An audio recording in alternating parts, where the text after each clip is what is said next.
is a place very far from this world. And the only way you can get there is through music. Remember, only music can set you free and fill you with energy to life. Be prepared for a new music transformation, and in a moment, you will be transported to this place.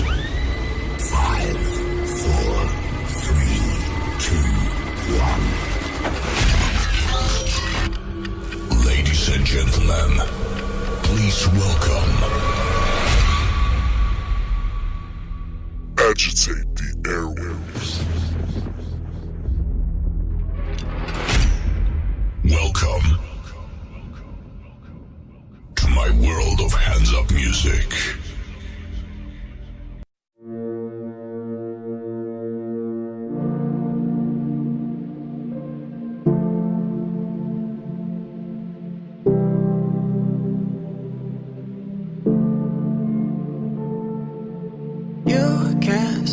My scars, it's hard to read my thoughts I'm feeling. Guess they're not real then. You believe in God, but even God doesn't show his face. When you need to talk, I'm still sick. Imaginary illness.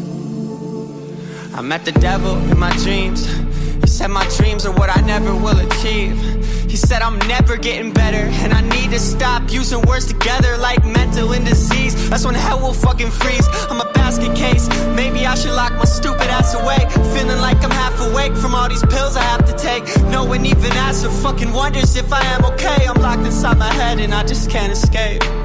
You can't see my scars, it's hard to read my thoughts I'm feeling.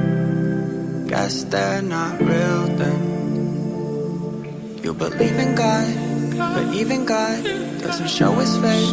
When you need to talk, I'm still sick. Imaginary illness. I hate parties, I hate people. I hate the kind of friend that only calls you when they need you. I fucking hate my bed, but never leave it like a girl does when she's beaten. Starts to love the pain I'm feeling. Feeling numb is not me healing. Someone give me something to live for. I can't wake up to no one and expect me to feel more. I used to dream of seeing my face up on the billboards. Now all I want is you to fucking see what I'm ill for. It's all in your head, you're always upset. You call it disease, I call it depressed. It's all in your head, you're always upset. You call it disease, I call it depressed. It's all in your head, you're always upset.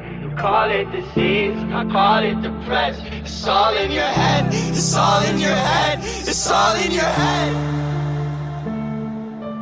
You can't see my scars, it's hard to read my thoughts I'm feeling. Guess they're not real then. You believe in God, but even God doesn't show his face. When you need to talk, I'm still sick. Imaginary illness. Agitate the airwaves.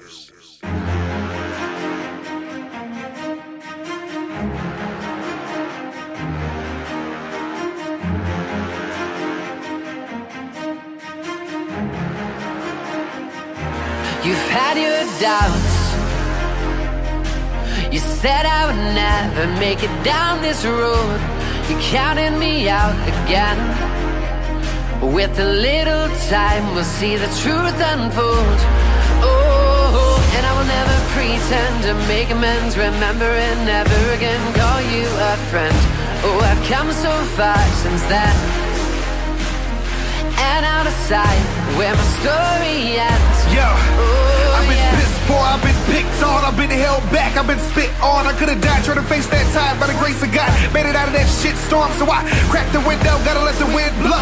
And I know it's sad, but even a little bit of wind is still considered a win. When you consider you ain't never had much. Some of these rappers can't rap for real. Some of these rappers just lacking skill. Some of these rappers just lacking skill. Never cried in the booth and you lacking feel. But I go back to the microphone when the days drift away, but the nights are long. I put my pain in a pen and it writes a song, but it comes from within when the mic is on. But it's all good. Some of y'all won't feel me. Put my heart and soul in the awakening. But some of y'all still sleep. When I beat the statistics, you gotta beat the system. I'm doing what I need to do. Cause I can be the dad that tells his son he can do whatever he wants. Or I can be the proof.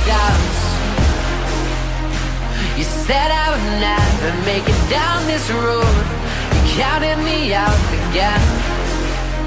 With a little time, we'll see the truth unfold. Oh, and I will never pretend to make amends. Remember it, never again call you a friend. Oh, I've come so far since then. And out of sight, where my story ends. Yeah, I'm back in the building, about to crack the pavilion. Curse stacked to the ceiling. In fact, if I'm playing my attack and I spaz on this track, it's a fact they will have to rebuild it. My life's on the line, but I practice resilience. This is practically brilliant, yeah, this is my time. This is actually thrilling. Sit back cause I hack the resistance. Welcome to the arch.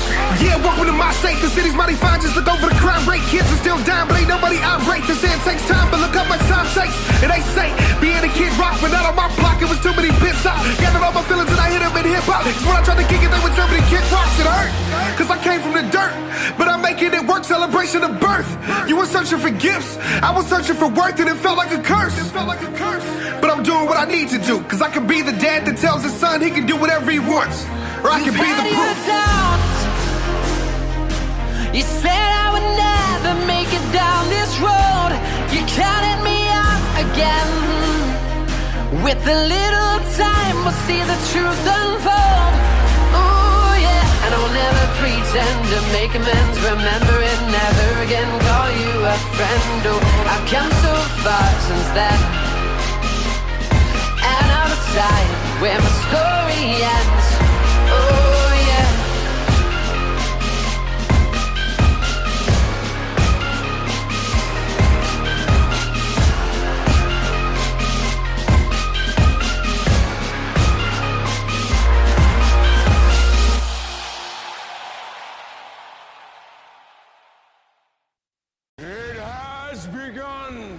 Let Mortal Kombat begin.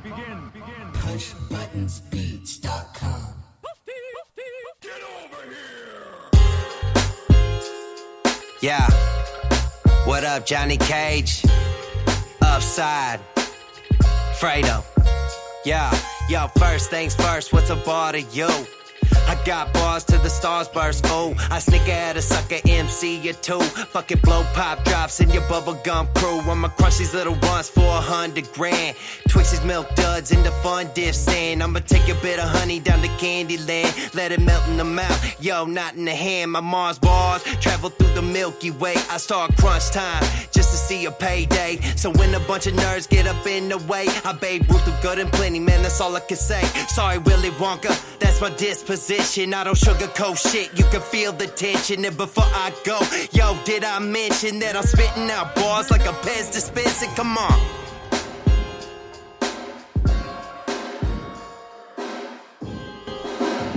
What up? Yo, welcome to Agitate the Airwaves, live from Sunny's Bar here at Overland and at 9728 Lackland Road. If you need any drinks or food or anything like that, make sure you guys come down here. They're open 6 days a week, Monday through Saturday. So Not Sunday. Not open Sunday. No, not Sunday. It's family Lord's day. Day. Sure. But yeah, so we've got a big show for you guys today. First, we have Jimmy LaFleur here. We've got Chris, What's is it up? Rodell? Chris Rodell and the captain, all here to talk about the Fighting for Autism Spectrum Slam event that will be on, what is the date of that? It's August 24th. That's what I thought. August 24th. Saturday, August 24th. Over at Matheson Square Garden in St. Peters. And then later on today, we'll have Frost Money coming in so we can talk to him about his show tonight at Pops, his headliner that he's doing with Mr. Zeus Rebel Waters, Retro Champ, and Striff. And then after that, we will have the one, the only, who? No, we'll have John Harrington from Midwest Avengers in here talking to us as well. So we got a big show. Make sure you guys stick around. But we're going to get right into this. So, again, we've got Jimmy LaFleur, who is up? half of the Arch City Mercenaries. Arch City Mercenaries. And then we've got Chris Riddell, who is the voice of Dynamo Pro. You got to turn that up. There we go. Sorry, the voice of Dynamo Pro. And then we've got the captain, Devin James. Yep. Thank you for having me, and it's been an absolute fun ride up to every point. And Travis, thank you for having us come on. No problem, man. So, where's your partner at, man? I don't know, man. Being a little girl, he's probably sleeping. Nah, I think he's working. Okay. You know. I guess he just didn't think he needed to be here. I guess so. At least you got the fancy belt with you. Yeah, man. I brought the gold. You got to respect the hardware. Here it is. Surprised he still. Touch it? I do. Sorry. That's Surprised. Yeah, they are the Arch City Mercenaries. They are the Dynamo Pro Tag Team check, Champions. Cash and credit card. Okay. Gotcha. Always remember that. Check, cash, credit card. Can I Facebook you the money? Yeah, I take Venmo, Cash App, PayPal, Facebook, Google Pay, Apple Pay. Bitcoin? I accept Bitcoin. See, that's a good one. We all That's a accept good Bitcoin.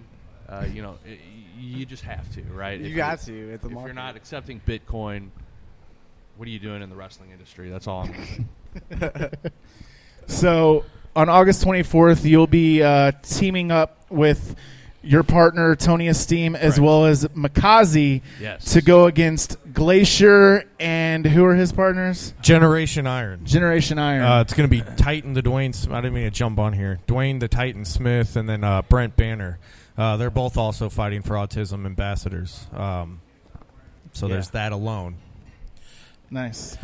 Yeah, With Brent Banner being the current world heavyweight fighting for Autism champion. You know, I don't know those guys very well, so I mean, you know, I don't have a beef with them. What I'm hoping doesn't happen is I'm hoping that that long-standing feud between Surge and Makazi doesn't flare up at this match. Ooh. I'm gonna be real upset if he gets involved and tries to steal some of our daylight. You know what I'm saying? What do you got against Adrian Surge? Hey, man. I got nothing against Surge. I didn't say that I had anything against Surge. All I'm saying is that his feud with Makazi better not interfere in this match, right? Ooh. Well, I mean, my question to you is, with all respect, I mean, in 3 weeks, you could potentially alone be standing in a ring across a WCW legend and current AEW veteran, which is known as Glacier. Let that soak in. Don't worry about Makazi. Don't worry about Surge. You and Makazi got to get on the same page.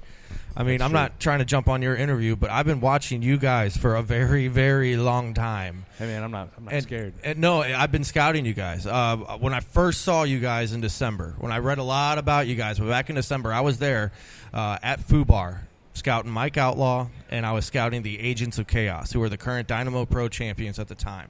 Yeah. And when I was putting together everything, it was originally the Agents of Chaos. But then I saw the Arch City Mercenaries. And before reading how you and your partner have been longtime best friends, the chemistry in the ring when they're together, it's there. It's natural. It's scary. They are on the same page before they even walk out, and you can tell. So you guys obviously have earned your hardware for a reason, and you represent this city. I brought in Banner and Titan because they represent fighting for autism. So my question to you is, they're fighting for what they love. You love this city in your own backyard. Put that to text. You got it, man. Challenge accepted. That was heartfelt. What are you going to do when you do get into the ring with Glacier, knowing that he's been around for 30 plus years? Well, let me tell you. Come that night, I will have studied nearly everything Glacier's put out. I will know my opponent, and at that point, we'll just have to see what happens. Because I'm ready. What have you been doing these past 60 days since you are suspended? Well, I was hoping you weren't going to bring out getting suspended. Oh yeah, I did see something about you being suspended. Yes. You were suspended because you had 2 altercations with Ricky Rodriguez. But he's not on the show. So are you going to be ready? And are you going to be ready? You haven't been in the ring for 60 days. You know, That's a good question. Am I going to be ready? I've been working on myself for the last 60 days, Chris. Did you find yourself? I did find myself. Are you less angry? He does seem a little nicer. Yeah, my anger is getting better. Okay, I'm in classes for it. Okay, there's a support group. Oh, really? Yeah, for people with anger. Are you gonna judge your No. I don't appreciate your microaggressions, Chris.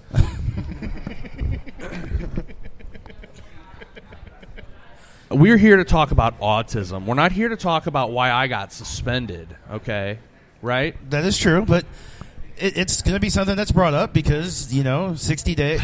Are you going to get angry at Glacier and go off on him like you did other wrestlers? Listen, I'm learning to use my anger to my benefit instead of lashing out from it. So we'll have to see how it goes, but I'm fairly confident that everything that I have been learning from my support group, by the way, which meets on Tuesdays, has been helping me. So, fair enough. Yeah. So as I was just realizing, we're gonna have two hotheads on the same team, you and Makazi. I mean, I'm not calling you a hothead. They're gonna have 3 hotheads on the same team. It's okay. I was gonna say Tony's not innocent either. He was fined at the same time he was suspended, but it was only his first offense, so that's why he wasn't. If I do suspended. remember correctly, they went to his house. Yes. Yes. His house. They beat him up at his house, which is real class act. I mean, what did he do though? I mean, there's just a lot of. I know. I've trash watched you talking guys' going feud. on. I've gone to some of the shows where the feud. It's actually not- the one in Alton. Not Alton. The Carbondale? No. That celebrity. Local celebrity fight thing. Oh yeah. Where you guys destroyed him in the middle of the ring Yeah. with chairs. That was a good Yeah. one. Where I did horrible commentary. And two, because he got beat twice by the same guy, by Ricky. So that's why he beat the guy up at his house. He lost twice. I mean, he kind of does look like Luigi. Yeah. From Mario and Luigi. It's not just that he beat us up, right? It's that the way in which he won. Why his you head started to swell, and that's what really upset me, was that he had grabbed a few wins and all of a sudden just thought, hey man, I'm better than these guys, right? And I wasn't about to stand for that. Well, I'm glad you're working on your anger. I'm happy for you. Thanks. So. Yeah, so also on the card, folks that Dirty Ron McDon, Mike Outlaw. I really think that matchup is going to be great. What do you got on Mike Outlaw? Mike has been around for a long time. He's a big time star here. Former Dynamo Pro champion, former Dynamo Pro D1 champion. The only belt he hasn't won is the tag title. So, and Dirty Ronald McDonald has been around forever. Yeah, local stand-up comedian. Yeah. And he also runs his own promotion out there on the West Coast, down there in California, doing exceptionally well for himself. He just had the librarian from AEW out there, as well as bad boy Joey Janela. So he's very well known out there on the West Coast. Very, very proud of everything he's accomplished. We also got the Fighting for Autism. Is it Midwest champion or U.S. champion? U.S. champion. Sorry, I know they just changed the belt. Yeah, we rebranded it. Yeah, Adrian Surge, who won it at the first Fighting for Autism event here in St. Louis, is going to go up against Lockie. Yeah, Lockie's a tough kid. He's also on the spectrum. Not a lot of folks know that, but he's very open about it. So he has been wrestling for over 4 years. Worked and trained with the likes of Buddy Murphy, Tennille Dashwood. Very, very prominent in PCW down there in Australia, and this is his first match in the United States, and he is all about pro wrestling, and he is all about fighting for autism. So he is very and he said, I'm coming to take that U.S. belt and take it out of your hands from America. And Serge, I talked to Serge at the last show, and he's looking forward to facing Lockie and keeping that belt here in the United States. Another big superstar from WCW, Buff Bagwell, is going to be in the house. I'm excited for that one. Buff the stuff. I am so glad to have gotten this. Mark Godeker, very, very proud ambassador with Fighting for Autism, but well known in the local MMA circuit as well, from Shamrock. Great legends like Lee Burns. He's excited to be back on the show. He last teamed up with the Heartthrob Jaden, taking on Kane Royer, it was. And then, so we're happy to have Mark Godeker back. Buff Bagwell, if you don't know Buff Bagwell. Right. Right. This match is going to be great. I'm sure you had a lot of people lining up to take on Buff Bagwell. I really did, but I don't know I don't know if you just threw all the names in a hat and decided this is who. No, Mark used to tag with him, believe it or not, down south in St. Louis back, a while back. And Mark said, if you're bringing in Bagwell, I got unfinished business with him. And Mark was trained by the late Harley Race, who just passed away this past week. Yeah. So we want to send condolences to his family. So, but yeah, he was trained by Harley. So. We also got the Fatal 5-Way for the first time ever, the Fighting for Autism Women's Championship title. This Fatal 5-Way is crazy. You got Invicta FC legend Tamika Brent. She's also been training professional wrestling. You have Kelly D'Angelo, who was in our first show, who tagged up with goodness, mine draws a blank. She just moved out to California. I can't remember her name. I'm bad with names, so you're asking the wrong person. I'm going to get a lot of heat for everyone who's listening. But, she teamed Ashley Smashley, and I'm sorry, Ashley, when this here's back to you. But Kelly teamed up with Ash with Savannah Stone.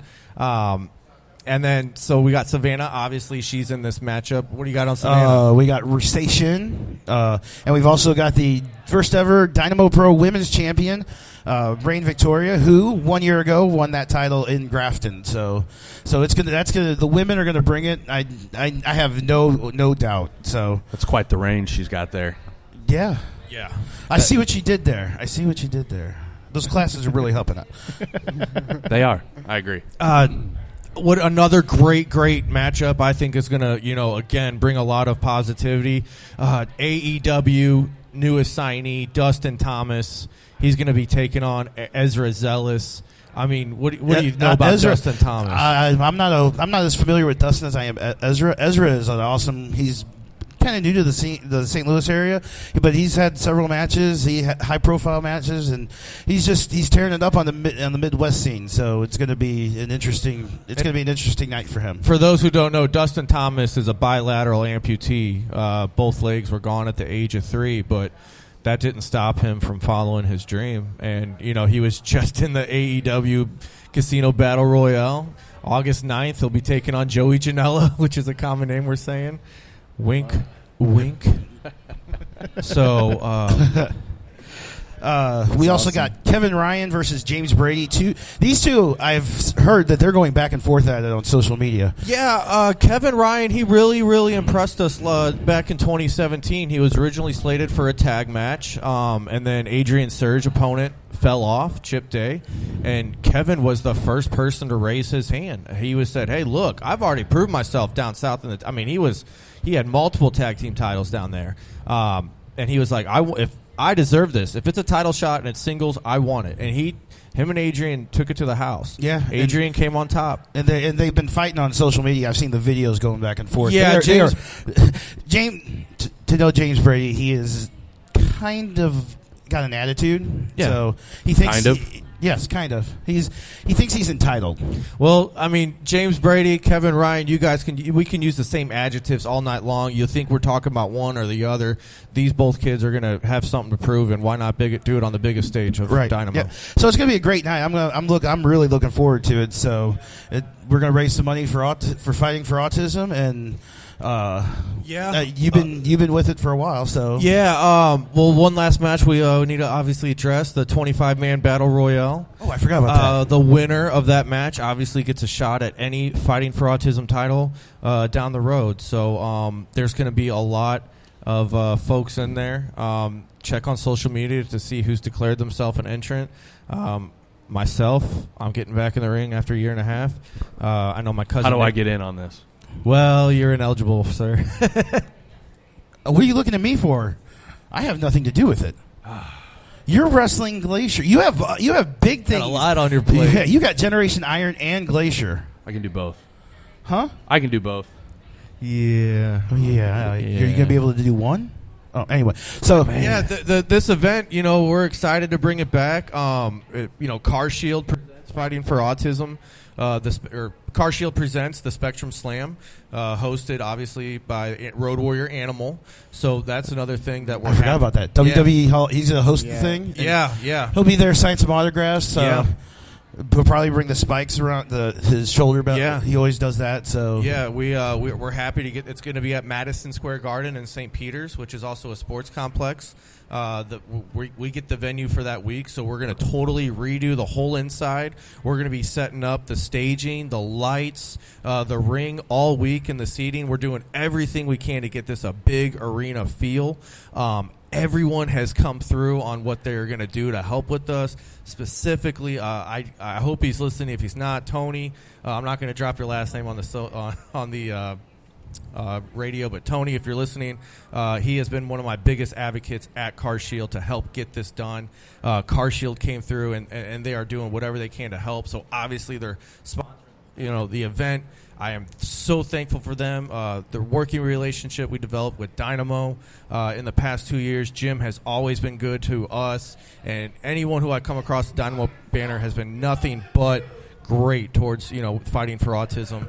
And yes, Fighting for Autism, I've been working with them since 2014, nonprofit organization. I became an ambassador in 2017, and I take this very, very seriously. So our goal is to open a center where we can host, provide autism-related activities, whether it be like counseling or music sessions or paint sessions or kickboxing therapy. There's just Brian Higginbotham, he can touch more on that, but there's a lot of positive feedback we've been getting on social media. I can't announce everything, but if you could see my big-ass smile on my face, I just get excited about it because everything is literally falling into place, and this is going to be a great, great event, and I am so thankful for it. I'm sorry. The event in 2017 was an awesome event. It was everyone came away with such high praise for it. So we're hoping we can at least equal that. So yeah, no, I think this is going to really raise the bar, and Travis can back me up here. We've been contacted by venues for 2020. I'm not going to say where yet, but he's shaking his head. I've been keeping him in the loop. This is 2019 is going to be great, and it's just going to keep getting better from there. Definitely. I'm excited. I've been involved with a few Fighting for Autism events, and every time it's been a good experience, good atmosphere, and for a good cause. So if you really, I don't even care if you're already doing something that day, cancel it and come to this event because it's going to be a good time. Like there's going to be so much going on. If you're in the St. Louis local music scene, you need to be there to support the two guys from your local music scene that are going to be in this 25-man over the rope challenge. So tickets are $15. And that's all the way around. We try to make this as affordable as possible to pack that house. The Madison Square Garden is going to be having drinks for sale. So your mixed drinks, your beers, your sodas, pretzels, hot dogs, come get popcorn. drunk and yell at Buff Bagwell. Yes, there will be and also for those who are on the spectrum, I'm very excited to announce this as well. A fellow Dynamo pro wrestler, Demarius 2.0. I'm connected with him at the Great Car Shield, and we've come together with Madison Square Garden to provide a sensory room that night. So it'll be enclosed, soundproof. There will be television sets in that sensory room to where if you just need to get a break and just step away, and we're going to welcome you. Just get in there. There's not going to be like drinks or like a happy hour. It's nothing like that. It's not VIP. We will have like 10 trained staff members, and this room's huge. It's probably, I kid you, it's probably as big as this bar, but without all the table. It's big. And we're going to have trained staff members there. And, so if you need to step outside, just look for someone in a bright orange shirt and or bright yellow shirt and say, take me to the 2 point. It's going to be right in the front of the entrance. So it's awesome. I love that. That's an awesome idea. So we're going to take a short music break, and we'll be back with you guys, and we'll talk a little more about your wrestling history and all of your guys' history with wrestling as well, so people can get a little more deeper knowledge of you guys. So we'll be back. Since Tony didn't come, I'm going to play his favorite band, Make Me Break Me. We'll be back and listen to Agitate the Airwaves.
Suppression is substantial, it's not some trend. These voices in my head are not my friends.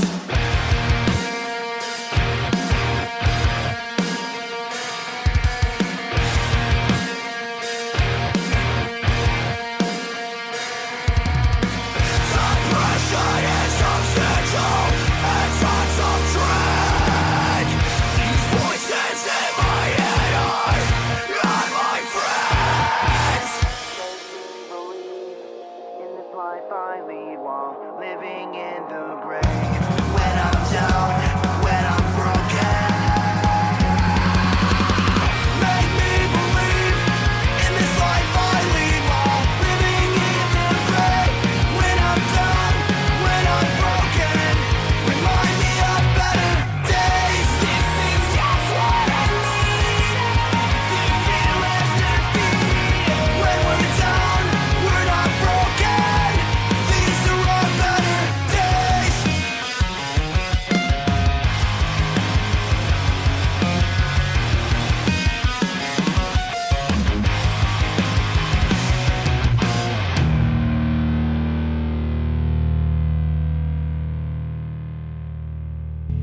Welcome back to Agitate the Airwaves. That was St. Louis's own Hard Loss with In the Gray.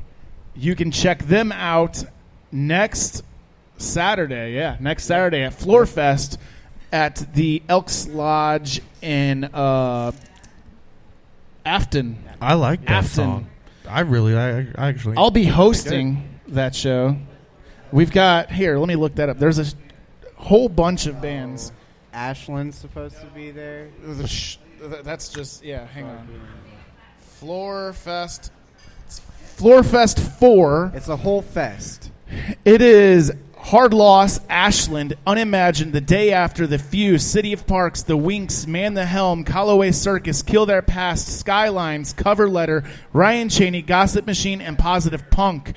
It will be hosted by myself as well as Kevin Lee Davidson. He's a pro wrestler. Big KO dude. Yeah. So he'll be hosting it as well as myself. And, it's going to be a good time. So that is at the Afton Elks Lodge number 2635 at 6330 Higgy Road in St. Louis. Well, Afton, but they call it St. Louis still. But, yeah. Same thing. That is presented by Fourth Line Goon and Tyler Cash Presents. There'll be music and art and vendors and food and all that stuff. It's from 11 to 7. So come out to that. Tickets are available over at fourthlinegoon.bigcartel.com. And I believe they are $10. Oh, here we go.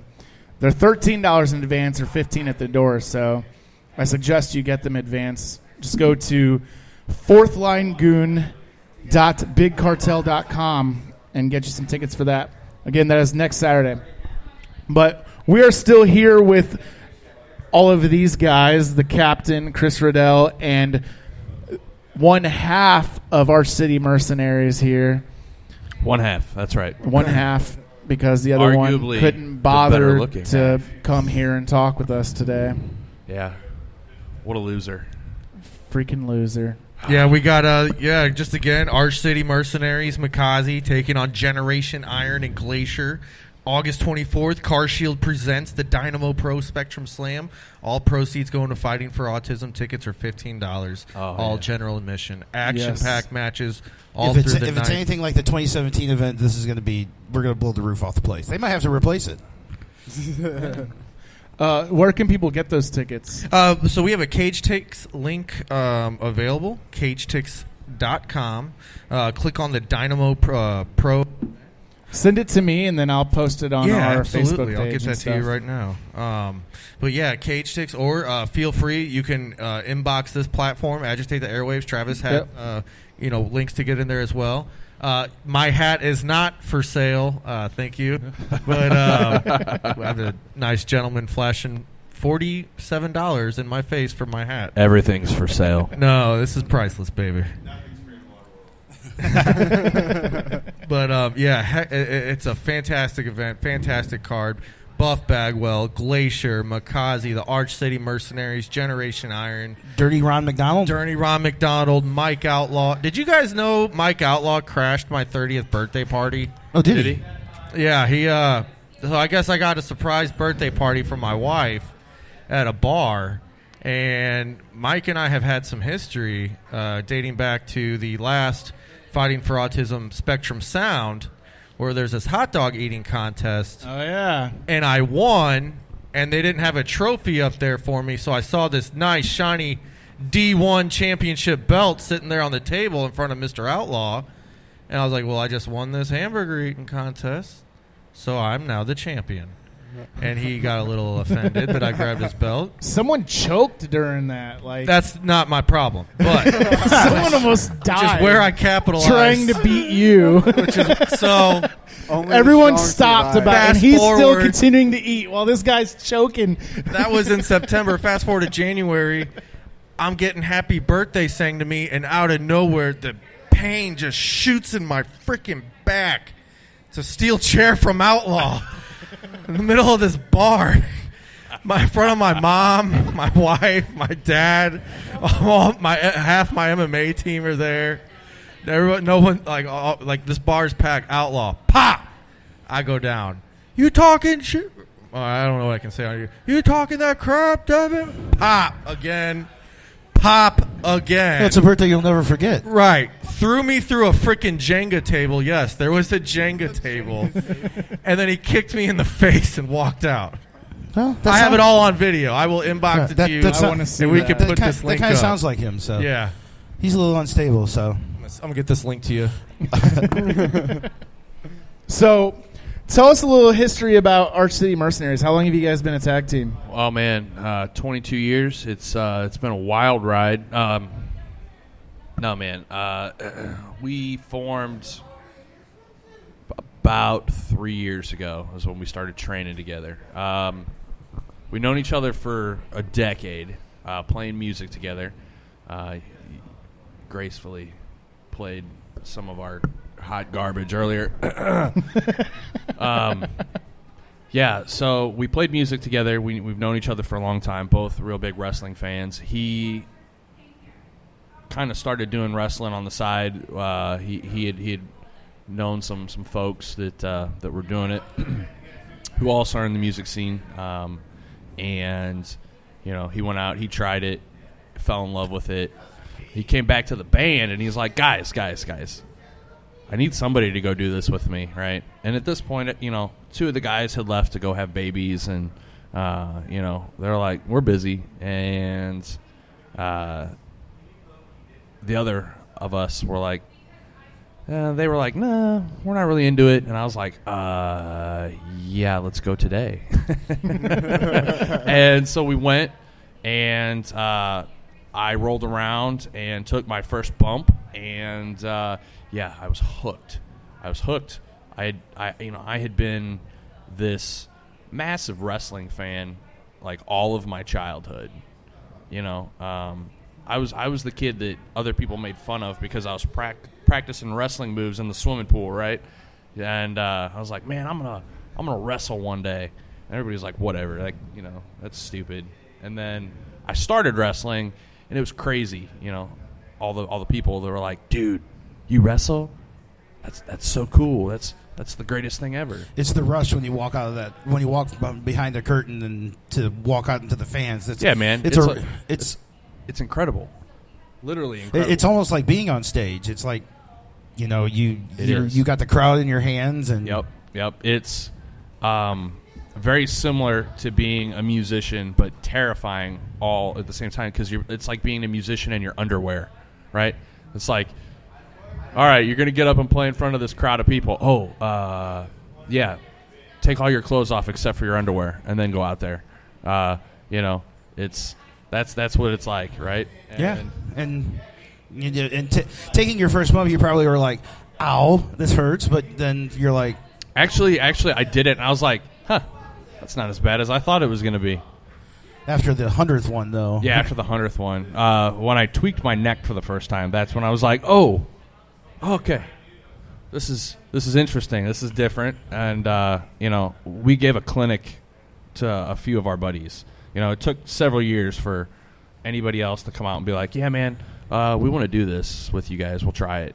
And after, I think we did 3 hours, and afterwards they were all like stiff necks. Everybody was like, "Oh, they felt it the next day." So sore. Oh yeah, for days. We got text messages like, "I've never been this sore." It was like, that's how I felt. I was like, "Yeah, it's crazy though." Yeah, and a lot of people don't understand it. Like, you got the people out there that are like, "Oh, wrestling's fake," blah blah blah blah blah.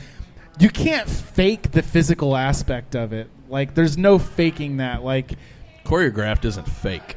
When you see, I always use Shane McMahon as an example because the shit that his crazy ass does, like, you can't fake jumping off of a 40-foot cage through a table. No, you don't train for that either, right? There's no training. There's no 40-foot cage in a dojo that you jump off of into a table. So no, I mean, right. If there were to be one, you probably wouldn't catch my ass at the top of it, volunteering to go through an announce table. Right. I have walked out of wrestling matches more bruised and woken up the next morning more like, what the hell happened, or where did this bruise come from?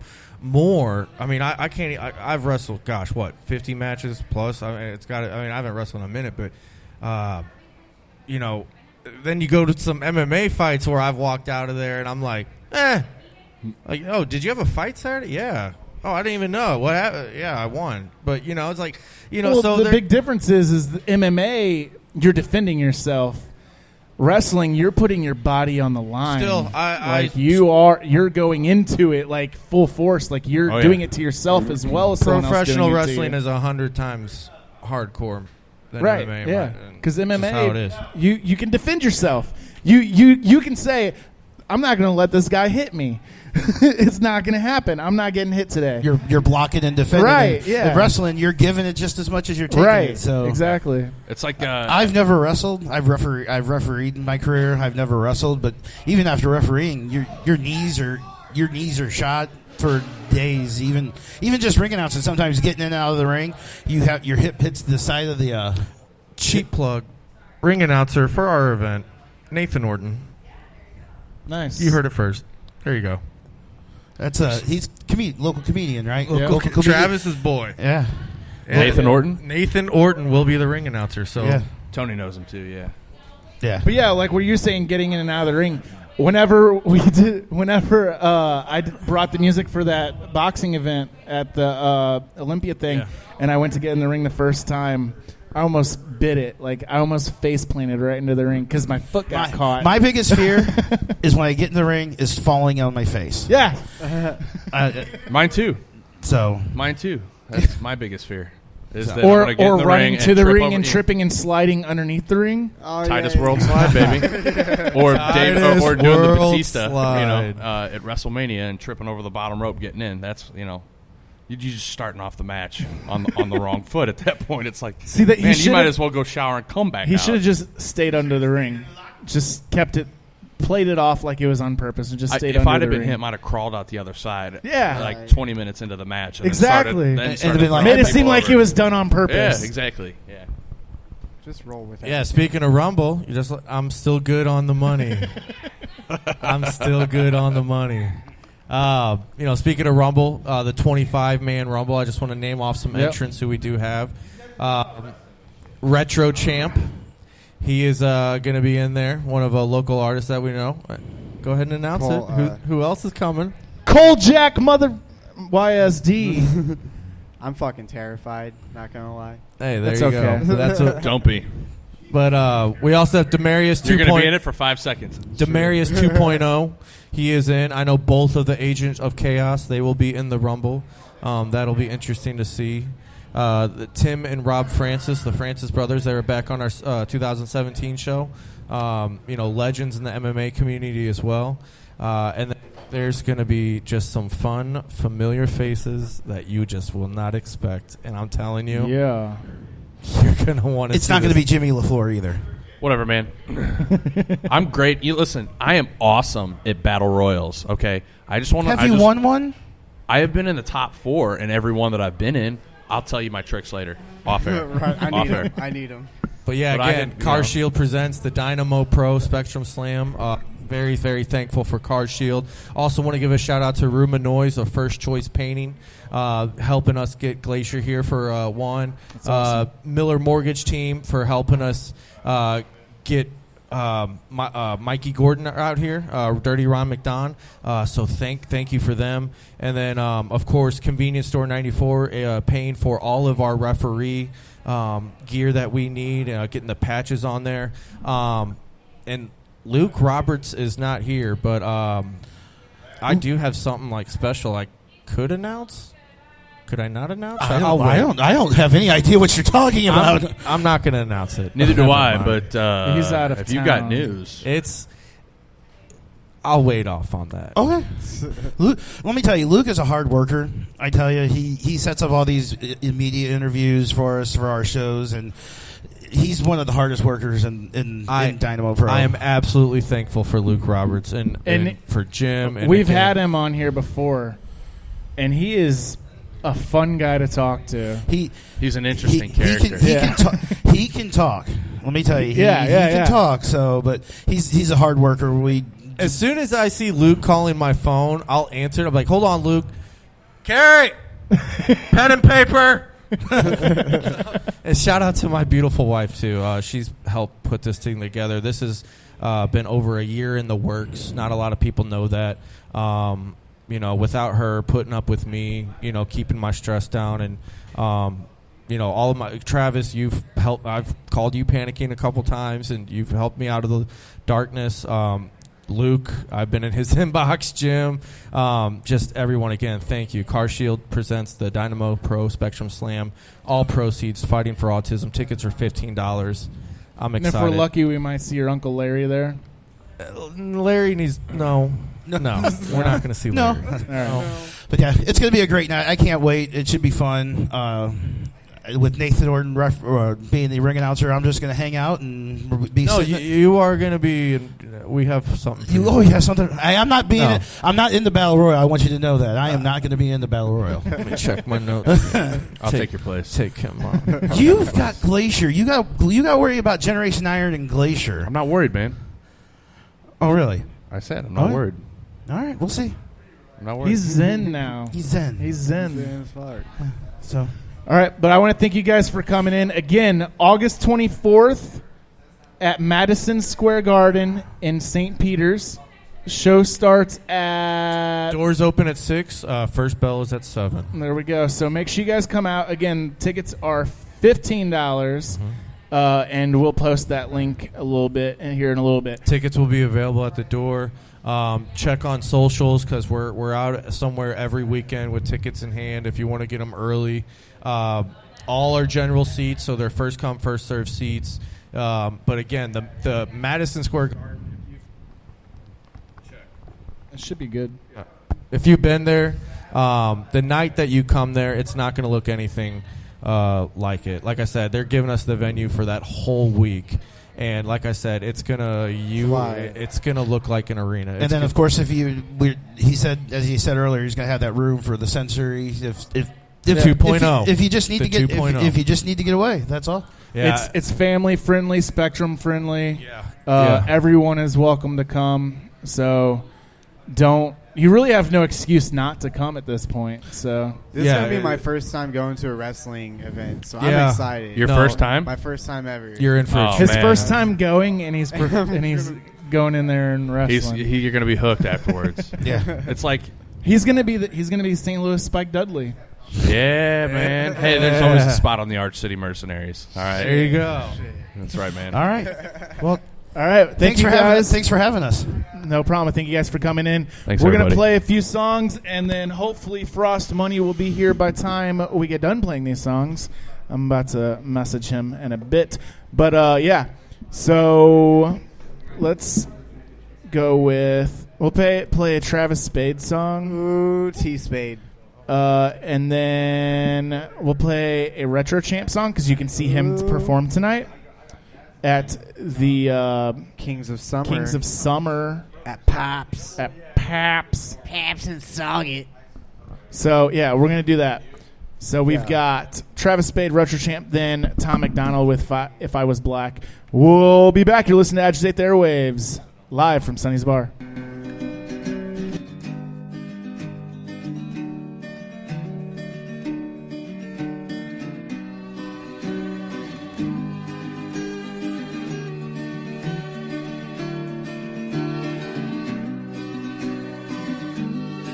This is my first real take at a business. Looking around, I'm the only one left. Everyone's locked up or already dead. I've gone off some heroin, pills or the meth. Life is so fucked up, it's all just a mess. I can't find my way out, can you show me an exit? Anxiety mixed with distress and got me a reckon I need me a blessing. Instead I keep drinking and smoking so reckless. Why do I do it? Why do I lie to myself? Why do I ignore my health? Why do I put everyone through this hell? It leaves me alone and I here by myself. All this time, all the lies, all the nights I spent losing my mind. Looking for something that I'll never find. I can't believe all the mountains I climbed. Came out of my body, stepped out of my box. Moved from my city and aimed for the top. Did what I had to do, not what I wanted to. Don't let opinions and attitudes fuck with you. Put out good energy, watch it all come to you. I see the world and see what it's coming to. Where do I go? Where do I turn? When everything finally just crashes and burns. Like, what do you do? What do you do? When you're out on the edge, you're about to jump and got nothing to lose. Where do you go? Where do you go? When everyone's gone, there's nobody left and you're all alone. What do you do? What do you do? When you're out on the edge, you're about to jump and got nothing to lose. Where do you go? Where do you go? When everyone's gone, there's nobody left and you're all alone. I can't believe that I made it this far. Look at this body and scars. Life can get crazy, but time will go on. As you grow older, you brush it all off. So I put my life in these songs, just hoping that I'll prove them wrong. Instead, I see everyone dying before me, all packing and moving along. All that we got is the now. All that we got is ourselves. I'm praying we figure it out. Someone please give me some help. I'm locked in this hell, a cell in my head. It's filled with failures and all my regrets. It eats at my conscience and I just can't stop it. So all of my demons get fed. The shit that I said, the things that they did, the people I hurt, I lost time with my kids. I'm faded from friends and I'm losing my fam. So close to the edge, I just want it to end. What do you do when your power goes out? Where do you go when you're kicked out your house? What do you do when you're feeling with doubt? There's no one around to help figure it out. What do you do when it's just you and everything going on has you confused? Where do you go? Where do you turn when everything finally just crashes and burns? Everything finally just crashes and burns, crashes and burns. So what do you do? What do you do when you're out on the edge? You're about to jump and got nothing to lose. Where do you go? Where do you go when everyone's gone? There's nobody left and you're all alone. What do you do? What do you do? Out on the edge, you're about to jump and got nothing to lose. Where do you go? Where do you go? When everyone's gone, there's nobody left and you're all alone.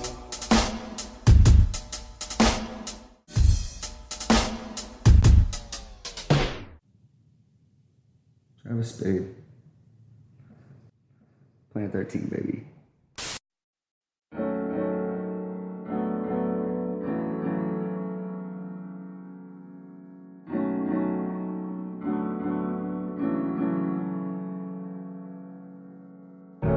I'm asking for forgiveness right now, but I know one day my sins just gonna find me out. I'm asking for forgiveness right now, but I know one day my sins just gonna find me out.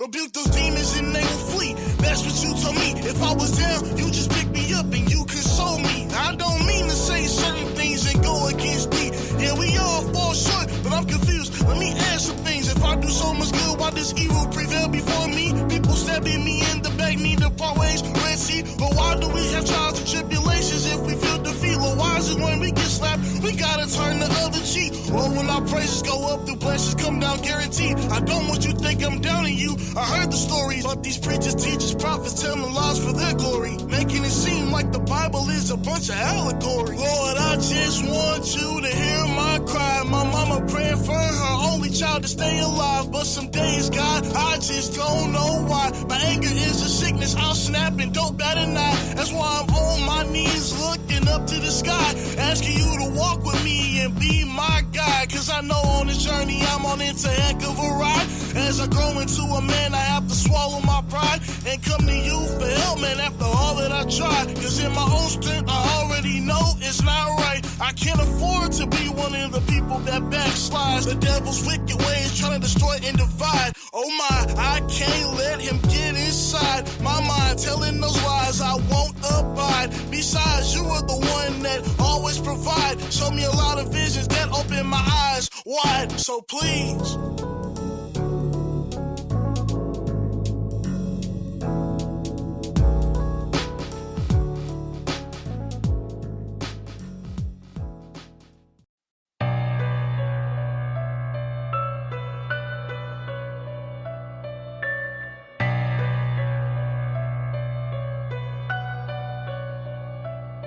if I was black, probably wouldn't fuck with anyone who's white. Cause that slavery shit would honestly always be on my mind. If I was black, probably wouldn't ever wanna drive. Cause if police pull me over, I might fuck around and die. If I was black, I won't lie, I'd be scared to walk at night. The whole neighborhood is tripping like I'm out committing crimes. I'd be pissed at all these cracker rappers singing about my life. Stole my music, stole my style, give it back, that shit is mine. If I was black, just look at the facts, we don't stand a chance. 1 in 3 is locked away, over half don't know they dead. See, white privilege ain't a money thing, but it's white people who are running things. Y'all benefit from your coloring, my pigment produce suffering. It's all white pride, white power, white lies, white houses, white guys, whitewashing. My brothers, my sisters, my culture while I'm watching.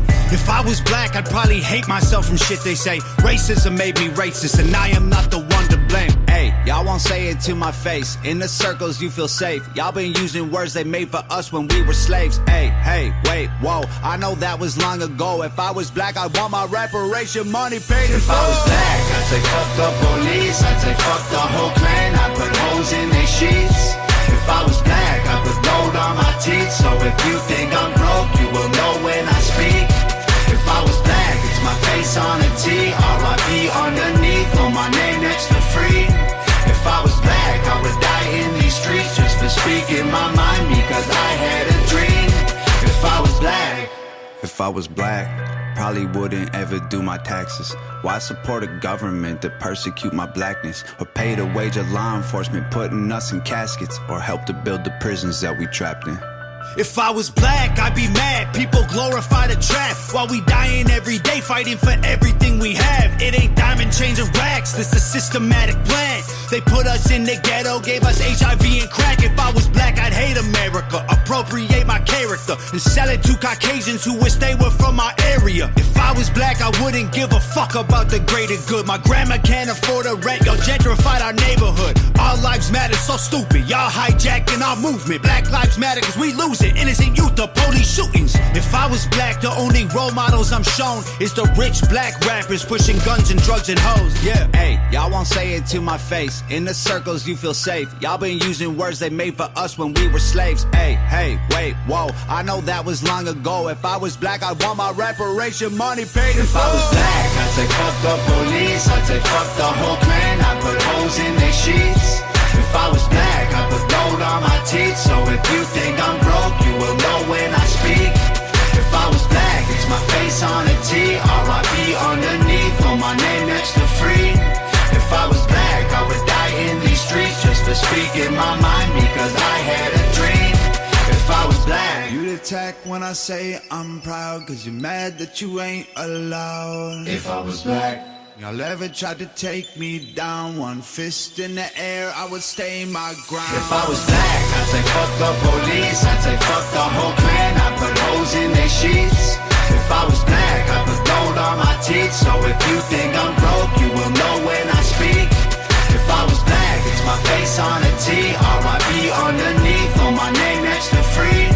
If I was black, I would die in these streets just for speaking my mind, because I had a dream. If I was black.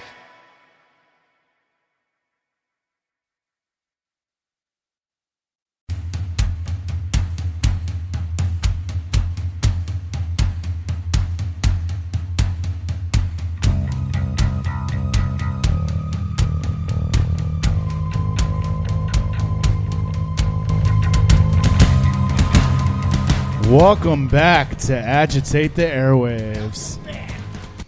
Yeah. So we are still here at Sonny's Bar. The good folks from Dynamo Pro and Fighting for Autism just left. But we have a new guest that is getting a drink, and he'll be over here in just a second. Mr. Frost Money. So I never realized how impossible it is for me to, like, make an angry, mean face, look fucking scared. Yeah, keep your tongue in your mouth, bro. Like, for me, I'm like, you're always sticking your tongue out like a freaking teenage emo girl. Because I'm a fucking teenage emo girl. I'm sorry, Travis. Look like you watch anime on the weekends and wear cat ears. I don't know. God damn it. But you should see this cardigan I just bought from Amazon. It's fucking... Cardigan? Yes, it's a fucking, like, cardigan robe hood thing. Oh, the one that you put the picture... Bro, it's some real witch-ass shit. Like, You feel me. You feel me. But, yeah, we got Frost Money here. He has a show tonight at Pops. Yeah. It is a four-way co-headliner. Four-way. We got Frost Money. It's the Kings of Summer show. We've got Frost Money. We've got Zeus Rebel Waters, Retro Champ, and Striff all co-headlining together. And then there's a bunch of other people on it. I know, what's his name? We got Yardie G. Paigedale Zoe won last night. Paigedale Zoe won last night. So he got an opening slot for the show tonight. Who else? J-Rip, yep. Yardie G, E.T. Alex, and Kid Silver. Yeah. So all quality. You want to come out to that for sure. And you still got VIP available if people need it, right? Yeah, I do. I do have a handful available. Definitely hit me up. It's only $30. It's going to get you some merch and some food. And honestly, if the show go good, I'll fuck around and get you drunk too. There we go.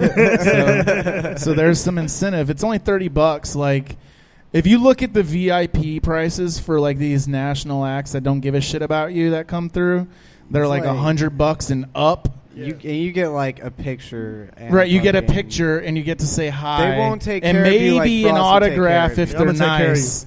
But they don't provide food and stuff like that. So come out tonight for the VIP for $30, a fraction of the cost of most VIPs, and you get a bird's eye view of the show. Facts. And you're at Pops. You're a VIP at Pops. Yeah. The room is like all lit up, all fancy and shit. Like the VIP area. We got nice 90s furniture in there. It's a good vibe. Yeah. For sure. So, yeah, come out to that. If you don't want to get the VIP, you can still get regular tickets, and they're what's $10 tickets, $15 at the door. There you go. But I mean, hit me up. I'll throw you a deal, man. It's not really so much about the money for me on this one. It's just about proving a point for local hip hop, like for real, local music in general, but specifically local hip hop because we get shitted on a lot. Yeah, like for real. It's true. And really, so I was watching the live the other day between you and Retro. Retro is probably salty as shit right now because we're telling people to buy tickets from you. He should have showed up for the interview. So what's the bet you guys have going? Whoever brings the most bodies through the door. I mean, whoever's the loser, as they buy the other one a Philly from the Philly wagon. Shout out to the Philly wagon. Yes. Whatever. Yeah, that's another thing too. Like, come out and buy from the Philly wagon. You just got to at least come in. You know what I'm saying? As long as I get your ticket stub, I'm happy. Like, for real. You can come in and walk. Well, I don't want you to walk out, but I'm just saying.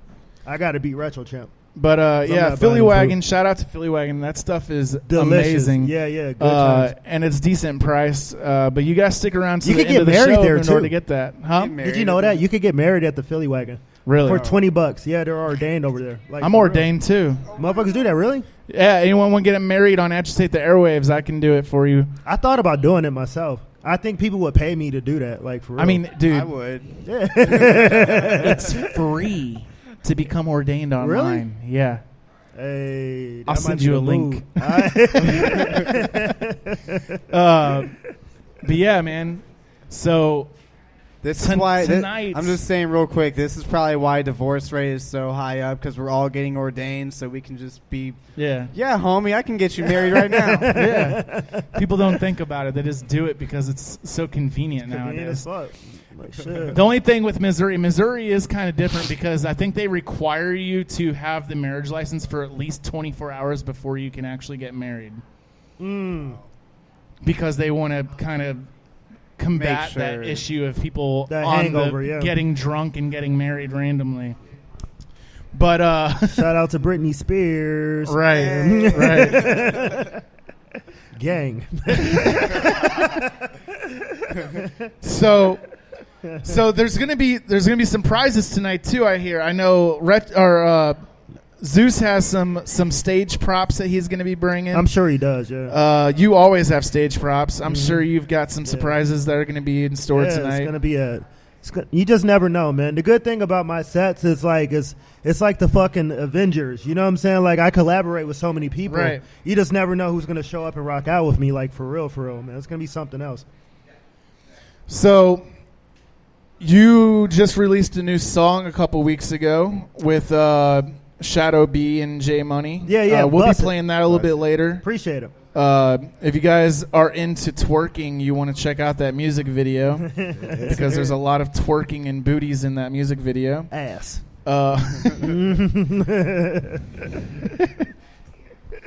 Oh man! Could you tell where we shot it at? I could not. You couldn't tell? Okay, cool. Where did you shoot it at? Oz. Really? That's what I figured. Yeah. I shot it at the Oz. I've never. Full disclosure, I've never been inside of Oz. Neither. You should come tonight. I was thinking. I'm thinking about it. I gotta talk. I'm gonna have the lady with me, so it just depends on how she's feeling and if stuff. we crack 400 people, we're all going to the Oz. Facts. But yeah, man, I'm excited for tonight. I've been looking forward to this. Same. I always look forward to a Frost Money headliner show. Thank you. Because it's always one of those ones where the production is up there. Like, it's not one of those where, I'm headlining a show and then you just show up and do your normal set. Nah, not at all. We go all the way out for this shit. Yeah, so that's the thing. Like, people need to understand. Here I go preaching again. If you're an artist, like, if you're doing a headliner, you've got to step it up. You got to do something special for your headliners because it's a special thing to be able to headline anywhere, really, but especially at a bigger venue like that, for them to put that trust in you. Yeah. Because not everyone is at that level to where they can do something like that. Not and at if all. you get that opportunity, you need to take advantage of that extra shit. mile. Up the ante, go the extra mile for it, for sure. We've got Pizza Pat here hanging out. Pat. Get on the mic, man. Let's do a little throwback and let Pizza Pat interview Frost for a minute. Is this thing on? Is this how you do this? Yeah. Hey, how are you doing? My Good. name's Pat. What's up, It's Pat? nice to meet you. I call him tight joint piece of Pat. Oh, man. Woo! All right, so I just barged in. So as a headliner, they're saying you got to do something special. Yeah. If you have never seen Frost perform, you're going to get something special. Exactly. I was wondering if that lovely inflatable lady that comes on stage with you, does she have a name? Becky and Brenda. Becky and Brenda. Oh, so they're sisters. Yeah. The blind is Becky. Who doesn't love that? I know, right? But there's different ones every show or whatever. You know, he changes it up. we need to start an Instagram page for them because they go and like they just live their own life after the show. I don't know where the fuck they go or what happens to them or anything like that. Every once in a while, I get a picture and like motherfuckers like, hey, I still got it. I'm like, all right, bro. You know, You should just put that out there and You should. ask everyone who has one to send you a picture of them so you should. can get an update on how they're doing. Yeah. right. Like that's good dude. that's good social media content right Dude, there, man. It's like Flat Stanley. It's like fucking. Did y'all ever do that in school? What? Flat Stanley. No. No, we We're got from out of Missouri. we got out of school. Yeah, we went to Quite a while We ago. didn't go to school. in We the went to school cornfields, 10 years bro. before Okay. you. Yeah. Fucking I'm Flat coming up on 15 Stanley. years. So. Oh shit. Flat Stanley. It's like a little cutout person. You fucking send it to somebody, and they send you back pictures of like Flat Stanley living and doing shit. That sounds like some country shit. It's some fucking real country shit. I don't know. But It's a cousin like to cousin thing you wouldn't understand. It's the same thing, but just with fucking blow up dolls. Yeah. There you go. Yeah. It's like when you get peanut butter and you put it on your genitalia and you let your dog lick it off because it's your dog, you know?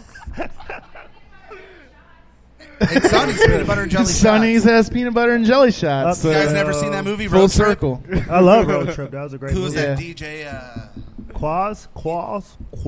Yeah. Quaz. You don't remember that scene? When About the they're talking peanut hooking butter? up with people and he's like when you put peanut butter on your junk, and your dog licks it off because it's your dog. And they're like, no, that is not okay. There was a lot of good nudity in that movie. There is. Like that was like prime The grade A 90s nudity. teen Full movies. frontal. Yeah, 90s teen movies. Yeah. Yeah, man. That's why, I'm a big fan of the slashers from the 80s. Me too. Horrible acting, but there's a lot of good scenes in there. Me too. He's talking about the boobies. Maybe. Maybe. Oh, man. But yeah, so tonight, I'm going to keep saying it throughout this whole interview. Saturday! Oh, man. Pat is on one today. Actually, I'm off. But yeah, tonight, again, $15 at the door, $10 in advance. That's it? Yeah, I mean, shit. If they hit me up, they could get it even cheaper than that. What? If you along the way. Or $30 for VIP. It's about the bodies. You know what I'm saying? It's about the bodies. Where are we VIPing at? We got a balcony. The balcony, and then he's going to have food and merch and all that shit for people who get VIP. Man, hang on. You could probably cater this shit for me because I know you got the plug. I probably could. I was about to say, so I am working tonight, but I do have a ticket. Yeah. And I was planning on coming out when I get off work. Do that. What time do you get off work? 10. I'll be late, but I'm going to be there as soon as I can. That could work because I think I go on at like 10:20 or something like that. Nice. Yeah, But I'm going to try to get off at 9:30. Yeah. Fuck yeah. If I'm bringing food out, I'm going to try to get off at 9. So what have you been up to lately? Like, I know you've been getting ready for the show and all that stuff, but like, I also know that you've been low key working on some things. Yeah. I just finished my project like about a month ago. I had a listening party. I'm just going through the paperwork and putting that shit out. Hopefully it'll be out like within 30 days. It's an EP. We got about 8 tracks on it. It's very summer, very party-like, very vibrant. But I mean, there's some real shit on there too. Wait. Oh, whatever. So I'm looking forward to 8 putting songs it out. on an EP? Yeah. Damn. Yeah. That's almost an album for anyone anymore. Almost. These days, shit. These days. I don't know. Whatever, Some of these guys put out albums with 20 tracks on them now. Who does that? NF, MGK. Drake does it. The ones that hang on. the Are ones they new? I've never heard of the either ones of them. that are ridiculous and record like every day of the weeks, every week of the year, and have so much damn content that a lot of it they just throw out as random shit. You really need it this time of days, like for real. The thing is, you can put out more songs, but like make them shorter. Because that's just what it is now. You could do like 10.5 songs. That's punk right there. And post them on Instagram. Here's the deal. Yeah. With songwriting or the formula of coming out with songs, does the quality versus quantity go into that? You got to have both. I recommend to have both. You know what I'm saying? Because you could probably put out a song every day, but they are ain't you all really gonna be feeling tight. it, or are you, or is someone pressuring you to put that song out? Hell yeah. You know? Yeah, I think it's just. I think it depends on the person too. Like, there's some artists that can do that, put out quality, and write a song a day, and they all be straight quality. Like, the two people I mentioned are two people that are able to do that. Some people used to be people, and now there's reptiles living in their skin. So It's like we can argue this all day. It's kind of like the like latest Juice WRLD album. Like when people were like, "Yo, this is trash," he's like, "Well, I did it in like a fucking 4 days." But it's like it's not an excuse. It's like 23 songs. Well, you should have just took 44 days and made it good. Exactly. Like 4 days, It's like motherfucker. 23 songs of just absolute bullshit. Well, the reason is I can cut my yard. I can in tell an you the hour, reason but if behind I don't that. weed eat, it still looks like He was shit. on this uptick, and he wanted to stay on that uptick. So he was like, I need to put out content. Yeah. You know the interesting about Juice WRLD? We had him at Pops last year. He actually starts off with the big song. And I Really? thought that was interesting. But he does it again at the end. But he'll start off with his number one smash, and then he'll do a bunch of other To get shit. that vibe up. And then he'll do it again. I was like, interesting. I never saw nobody do it like that. Does Jeezy's formula not work anymore? Jeezy, what is Jeezy? You do mixtape after mixtape, and you make them wait for the album. You don't just put out content like that. You should. Well, he had his, I don't know if you can call it an album or a mixtape. He had the one like last year with like Really, blew the him only up. difference between an album and a mixtape is free. Right. Well, these days. He had the Well, project yes, but that also blew him up. mixtapes. Aren't those mostly freestyling on other people's beats rather than coming Yeah, up with well, your own? mixtape Yeah, is not- usually put out by a DJ. Yeah. That's the way it's supposed to be. It's a DJ's album. Here's and he has other people on it. Mixtapes sound like albums now. That's the wild thing about this. Here's shit. another. it's changed up. Yeah, here's for sure. another Big good time. question. What is it? Why are we here? Is it why are we here? Yeah, Is why are we it- here? Is it how many songs you got, or is it the time length that, like, say, like from an EP or an album? Like, you can have 10 songs on an album, but if it's 25 minutes, I still say like that it's like an EP kind of. I don't know about you guys, but for me, people listen to a song and they're like right away. I'm someone, if I hear a song and it catches my ear, before I decide whatever, I'll listen to it and I digest it. You know what I'm saying? I'm So that here's the person. thing, if you're putting something out like this, like that, are you really getting the full effect of what they already put out? You know what I'm saying? You can ask Jen on this one because it annoys the shit out of her. Once I hear a song that I really like, that song is on repeat for one song is on repeat for like a week. That's like all I'm listening to for a whole week. Literally, like that, Frost, you hear something and it gets in your head and you're like, you know what, I really feel that. I'll listen to it till I hate it. And you'll literally just soak up all the feeling of it until you're just like, I hate this song. Just remember, hate's still a feeling. Hate's still a feeling. Yeah, fuck yeah. I got a feeling. All right. But yeah, the project should be out like within a month. Be a frost night. And, No, I was actually doing retro song. Yeah. Do you have a name for your project? Yeah, Too Lit to Quit. And he had a Too Lit to Quit show last year. I Was it last year? did. Yeah, I did. One of my biggest shows as a promoter, ticketing wise. So what? I hate to put you on the spot like this, I but love you know it. I'm going to. Yeah. Do you prefer being a promoter or a performer? I prefer being a performer because being a performer, well, most of the time, unless I book myself, I only have to worry about myself. Right. You know what I'm saying? Right, like being a right. promoter, I have to worry about everybody. And for the most part, I get a good group of guys. But I mean, there's a fuck boy every show. Yep. You know what I'm saying? So I mean, True. it's a pain in the dick, man. But I mean, if you really love the shit, it ain't that bad. Right. As an artist getting on a show, your main goal should be to not be the one fuck boy on the show. This is true. All right, all I'm it going to leave. Oh, man. Travis But Corley out. Another thing about Frost is he is the most nominated person Fuck on yeah. the ATA Awards this year. How many nominations I got?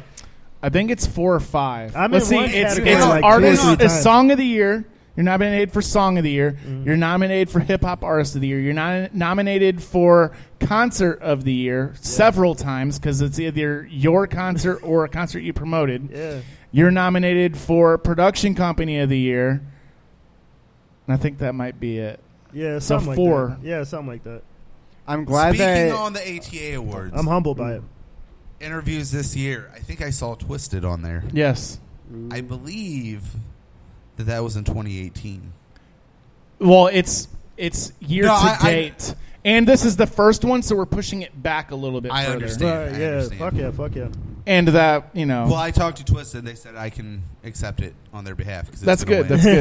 Because that was the plan anyways, if it wins. Yeah. So you need to be there because actually that award, right, so that award, hang on, sir.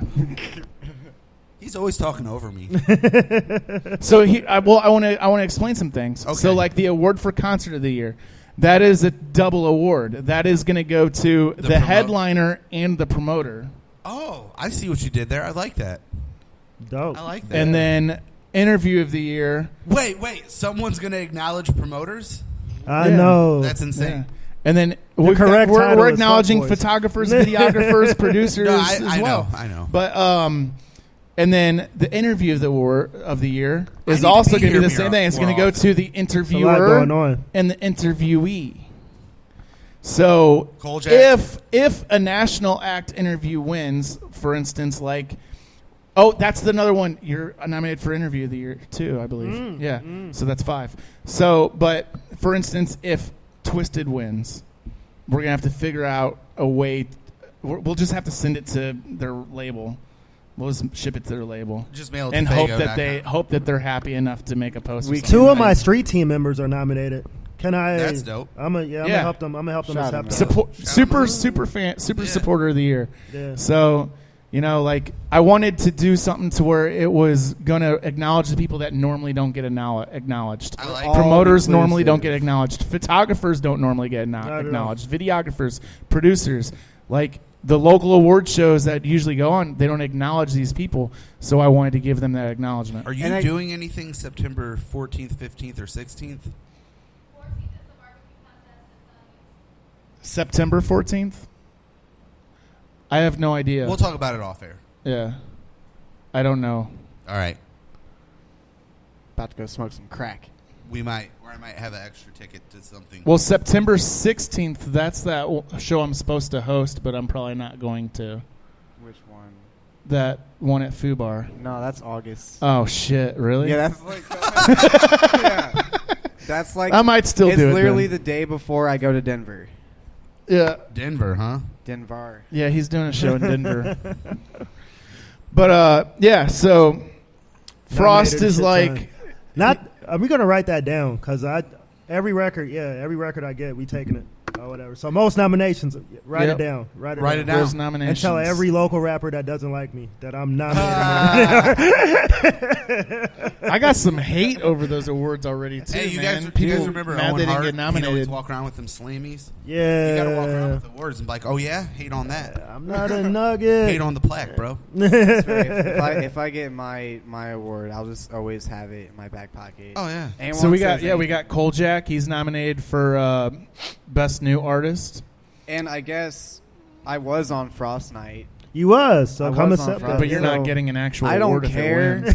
I don't care.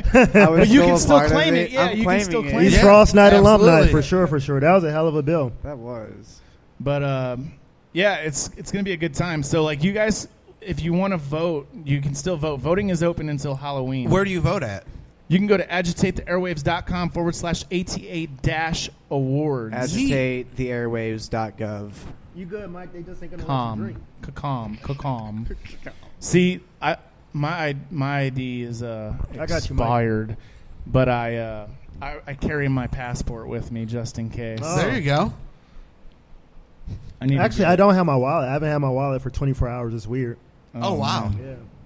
But I'm good. Did you lose it? I just I misplace shit all the time. It's typical. Oh, hang on. Really? You misplace things? Really? That's another record that Frost holds. That's a fun wallet game. Frost holds What do you the think number that one is? artist who has lost a the magnet? most tickets for an ATA show. I lost a bunch for this show. Oh shit, clever. 1922 silver dollar. I People was see my like- wallet all the time. They're like, Right. "Do you really carry a condom in there?" I'm like, "No, I'm not weird. I carry silver in my pocket Right. for the werewolf." It was like big dick in the house. I was like, that's kind of I'm a little bigger than that. Frost's like, "No, that won't fit. That won't fit." It looks big in the wallet though. Oh man, that's what she said. You see it? Oh, No wonder everyone's so nice to Pat. that's Shit. right. Hey, dude, intimidation, whatever. That's what you do. Like, you're trying to pick up a chick, just take out your wallet and just show her it like that. Hey, There you go. what you doing tonight? Well, with your back, you shouldn't be picking up anyone. I'm sorry, was that directed at me? With I wish my I back, had I booze. shouldn't be picking up anybody. Damn, I need booze. I don't have a booze sound effect. So no one's been here keeping him in check. Kolchak, you got to keep him in check. I try. It don't work half the time. It doesn't have Nobody to work. You can just keep have me to try. in check, bro. No. You know how many people's tried keeping me in check? Oh boy, here we go. No one can I don't do it. I don't mean in check. I just mean talk. Travis is a strong, independent woman. He is. And doesn't need a man for nothing. Exactly. Not a damn thing. Oh boy. You know, I don't care what I say about you guys. You guys are all right. You're pretty I don't care what okay. you guys say about me. He has all these dad jokes that he says. Who? You. Who's dad? I can't. All right. You know who he reminds me of? My dad's Do you not ever walking. have that friend who had the dad that was an alcoholic but was always really fun to hang out with? Yeah, we went to Rittner, bro. Yeah. That's Pat. Pat's that guy, but he's not drunk. Yeah. Yeah. Well, what it is, it's just 32 years in North County. It's just destroyed. It's just destroyed who I am. Cheddar John's dad was that dad for me. Man, We went to so many bars at the age of 10. The one thing I do remember is the one time he loaded us up in the car to take us to the bar with him, and Johnny's mom came running out screaming, "No, don't take them, blah, blah, blah." And she's banging on the window of the car, and his dad starts going, "You can keep a knocking, but you can't come in." Yep. I see what he did there. Yeah. Dave's not here. It was great. But, so yeah, Frost grew up in the same neighborhood as us, the Rittner kids. How'd you turn out so well? It's amazing. It's a blessing when you really think about it, yeah. I mean, if you go back in his timeline, he has this live video that he did where he basically tells his whole life story. Whole story. Oh, yeah. Getting here was like an escape, for real, because I'm north side,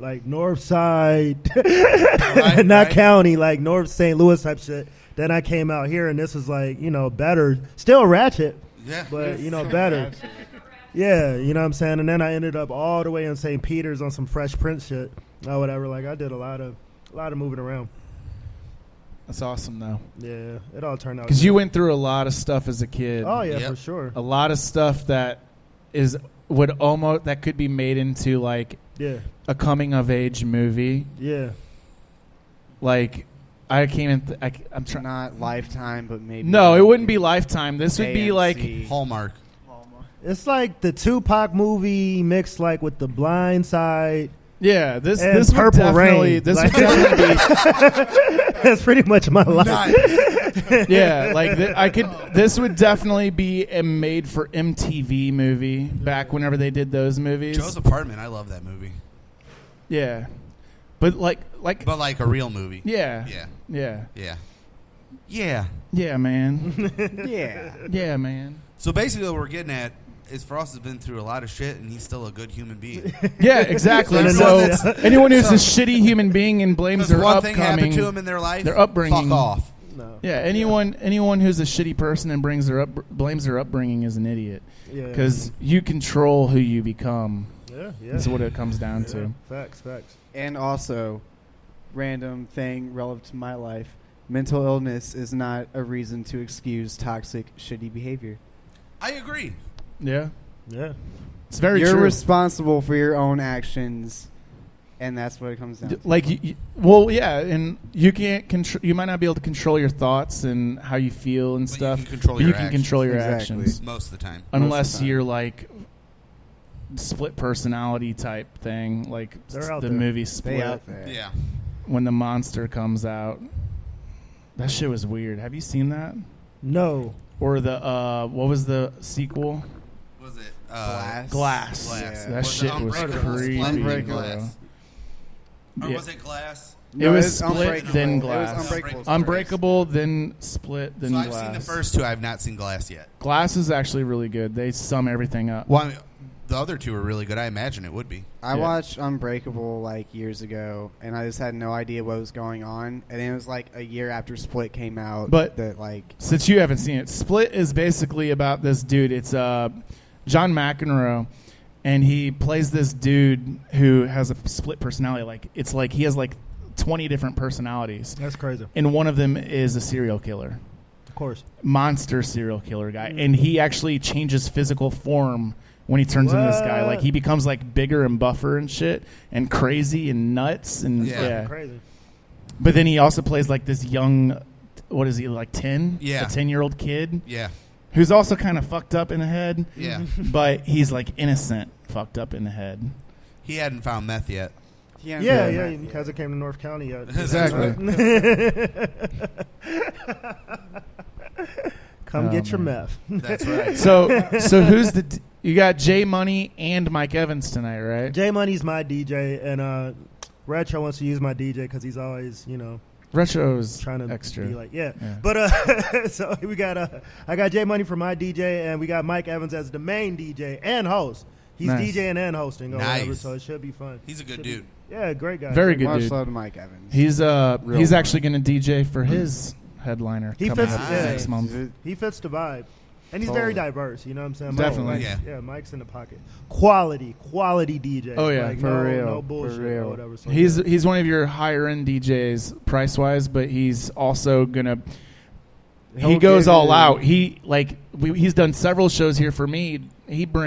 Sometimes he'll bring extra sound. He brings extra lights. Yep. A freaking giant TV screen where he preloads everyone's. He gives everyone their own visuals on the screen while they perform. Like, if you need a DJ that's good and reliable, and he's always early. I've never had to worry about, except for the last time, but he was still early. I was just being extra because not you. People were all right. Look, bro. Look. There's certain people. What, did you move to South County? Look, bro. There's certain people, Steve, that stress me the fuck out, all right? So whenever I get stressed out by one person, then it's just going to get spread over to everyone else.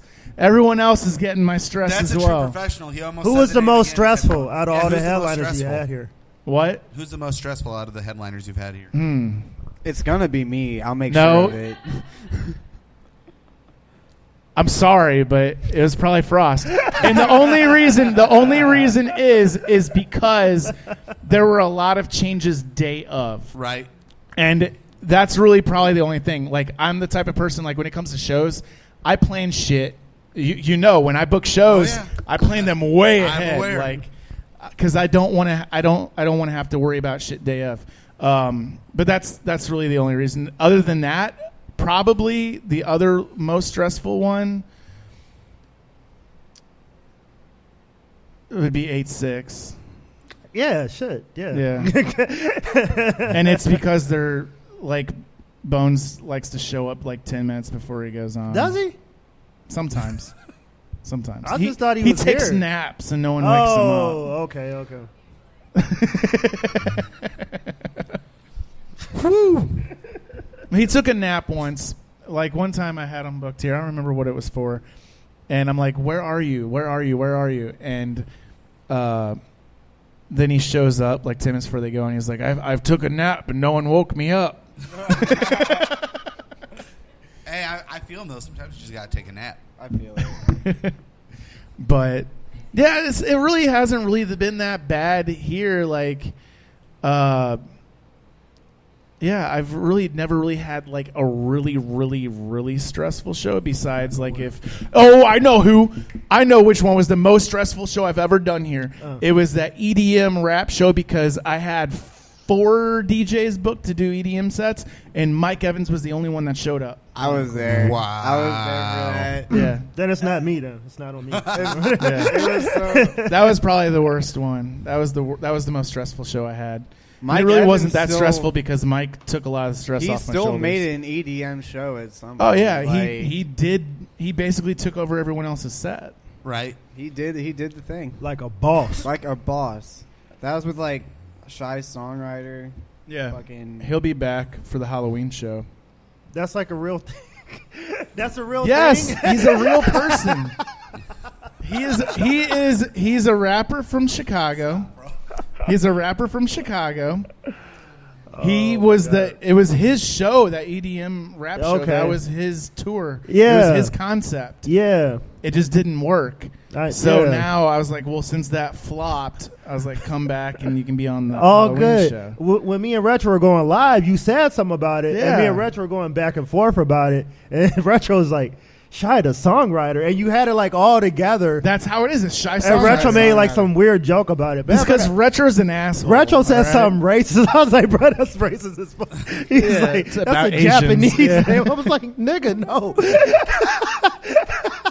Because he was pronouncing it chai because he can't read. Oh, no.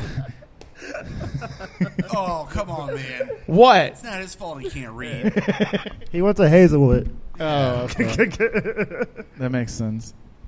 We went to Rittner, but still. I mean, Rittner was a blue ribbon school for a little bit while Was we it? were going there. Because all them Crips? At least Hake was.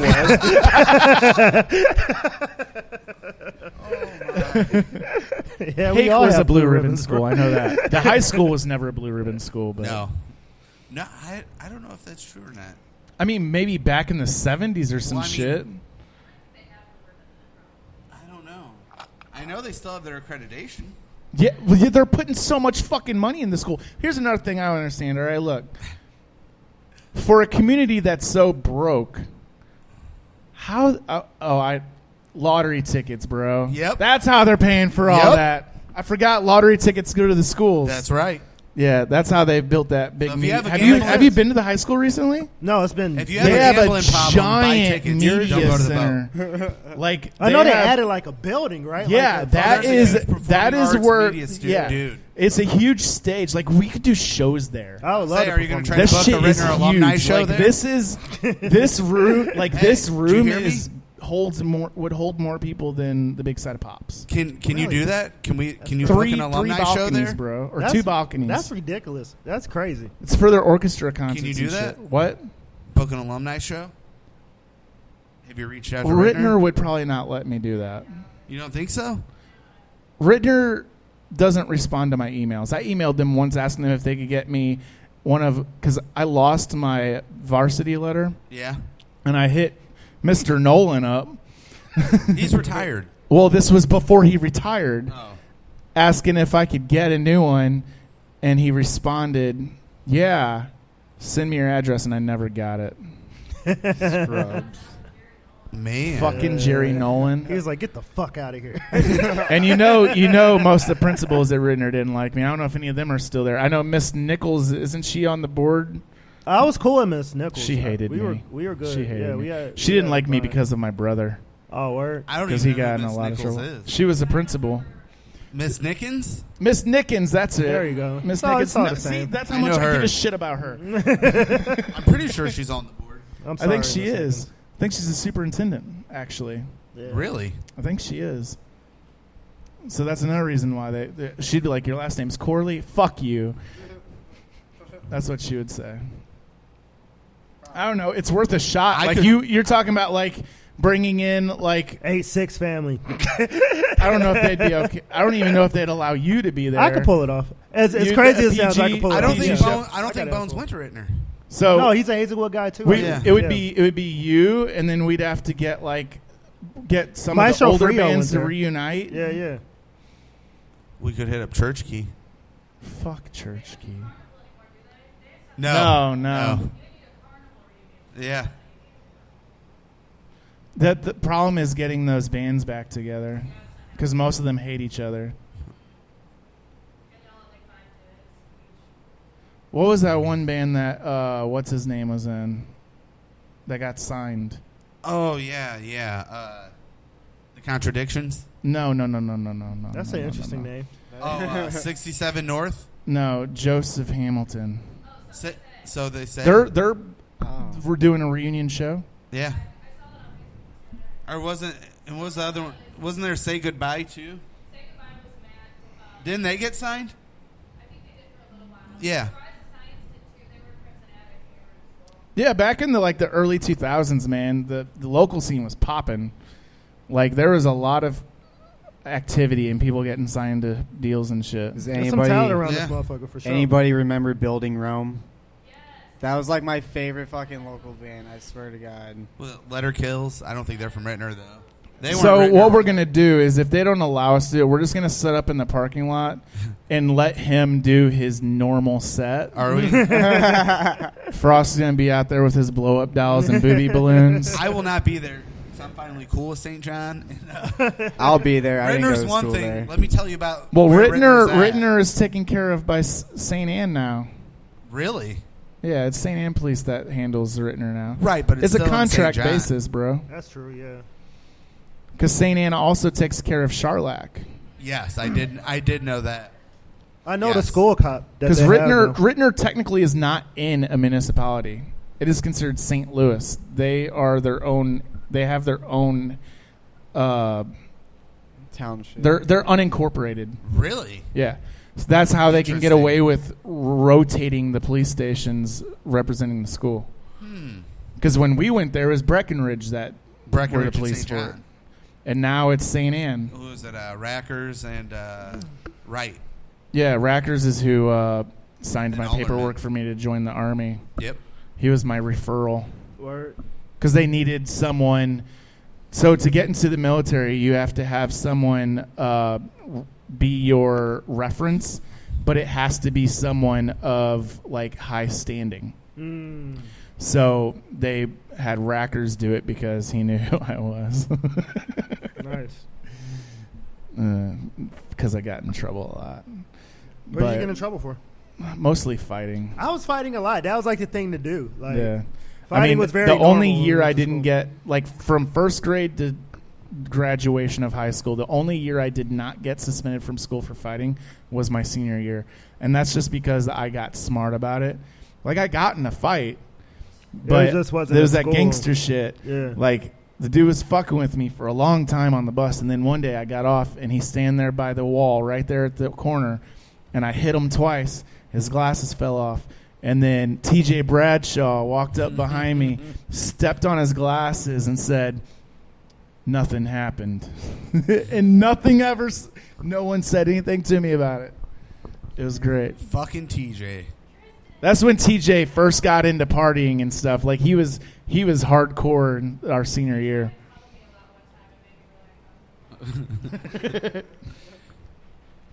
He's selling cars again.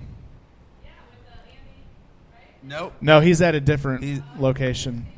They're with the same company. Andy's with Jeff Long. Yeah.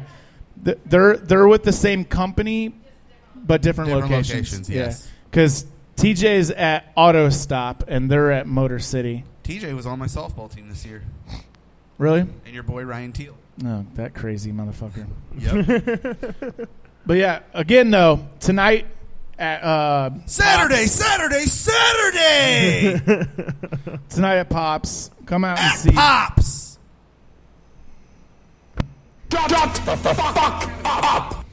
Come out and see Frost. Yeah. And Retro and Zeus and Striff and James Rip.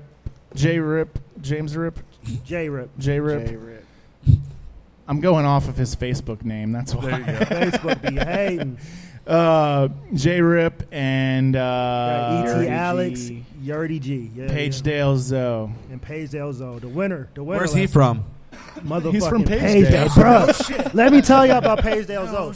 So we do the open mic thing, and like we have like prizes with it now. So like all you got to do is be like the hottest act of the night. You get a free music video, studio time, and for this situation, you get to open up for me and Zeus tonight.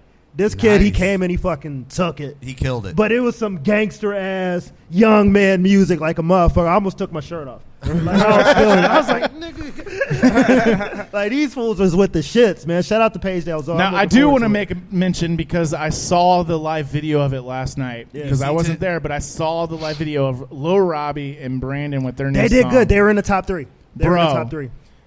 They've got some star quality. Like, those little motherfuckers in are like fearless. A year, just in 1 year, I guarantee it.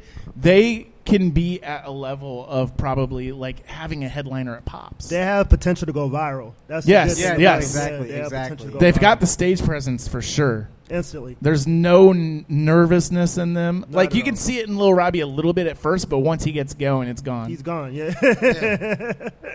It's crazy. Yeah, the motherfuckers are fearless. I marvel at it, like for real. I'm at the flabbergasted Survivor Series. and impressed. At the Survivor Series thing, How did was that it last go? Sunday? Lil Robbie said "bitch." Did he? He yelled it. Yeah. That's, he's getting grounded. That's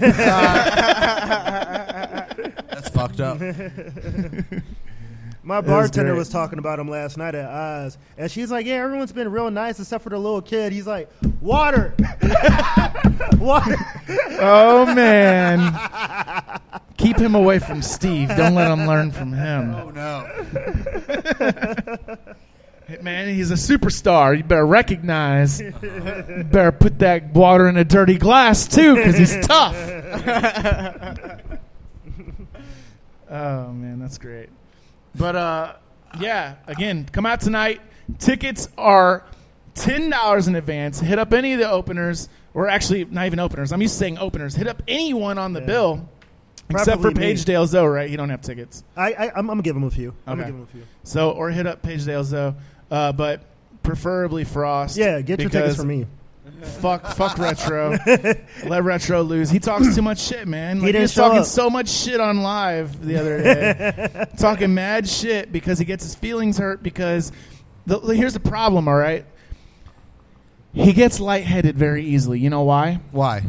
Because his legs are so skinny. His body sends all of that blood down there to help support So Hey, he dude, gets I heard- lightheaded and angry. I heard coming up soon there's going to be a steel cage match, Retro versus Travis Corley. Retro is going to be in a 25-man battle royal. What's the date on that again? August 24th.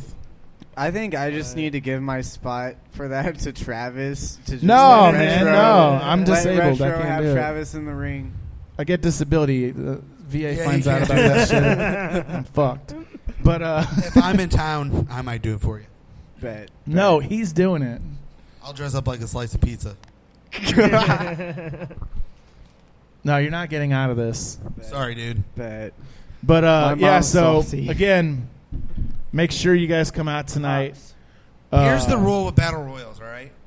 Don't ever try to do anything on the turnbuckle, all right? And stay towards the middle of the ring. Oh my god, dude! I'll be dead ass. I did not know. Like, Also, see- if you slide under the ropes and hide under the ring, you never went over the top. That's true. I think Ric Flair did that once. See, I thought I don't know wrestling. I don't know shit about anything. So I thought it'd be like, oh, me and Retro and like a tag team, whatever, to whoever else. And then like Travis said like 25-man Royale, and my roommate was like, "Do you even know what the fuck that is?" I'm like, "No." And he showed me a video. I'm like, "What the fuck?" I just got one important question for you. You got any tights? Bro, I'll go get some Under Armours or some There shit. you Or go. I'll just like wear baggy ass clothes and just be so out of place. You're gonna do like Billy Kidman? You kind of look like Billy Kidman. He does Can look you like do the Billy shooting fucking star Kidman. press? I guess I don't even know what that is. We'll send you some YouTube links. We got Yeah. you. Yeah, link me We'll up. help you out. Link me up, please. I'm not a wrestler. Oh, that's what I'm doing on September 14th. Steve's listening. Oh, September 14th, I'm hosting Cult Classic. Yes, you are. The Cult Classic 2. Or are you going to Riot Fest with me? No, I would I'll go actually to Riot prefer Fest with hosting you. Cult Classic over Riot Fest. I'll go to Riot Fest with you. Yeah. This will be my first time hosting a show on the main stage at Pops because Frost doesn't. I never like book. me. I never book him Yeah. to do it. You don't Frost book him to do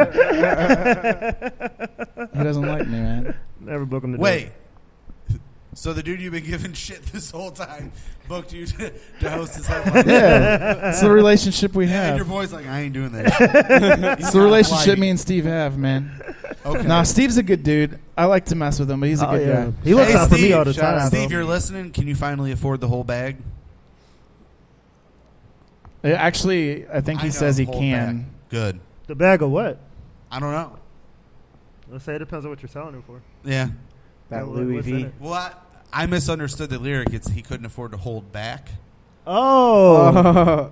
But I Couldn't always afford the thought he whole was saying he bag. couldn't afford the whole bag. Right, like is that a 20 bag? Yeah, Or- right. Like what When are you we can't getting at? afford a dime, so you gotta ask for a nickel. Right. Man, that has to be rough. Those rough times. Yeah, I shit. get paid in like 2 days. Is that bro. still a thing? Yeah, I guess. People still do Sure. nickels? Somewhere, I'm sure. Weird. I don't fuck it. I just go to my dude. I'm like, look, man. Here's $5 in quarters. Give me what you got. Give me the best smack that you have. Hey, when I deliver pizzas, people are always Sounds like, like I don't these have money people for a around tip, here getting but here's some $8 in meth, quarters. man. I'm like, it all spins. I don't care. Hey man, hey man. I got. What can I get for $5 and a handy? Some oregano. I got some blunt. I got some blunt roaches in my ashtray. If you want that. There you go. That's funny. Well, really, you're getting a bargain there because it's already resonated. So That's all. Dude, you're getting high tonight. That's right. It might not taste the best, but you know, It's better than scraping resin, though. yeah. Not by much, but a little Not bit. by much. Not by Just much, a but little a bit little better. bit. Travis, let's play a game. All right, what's that the I'm game? gonna regret. I'm gonna regret Oh, it later. boy. All right, let's if I do don't it. get what I need, I'm gonna be pissed. So, guess the attendance number for tonight.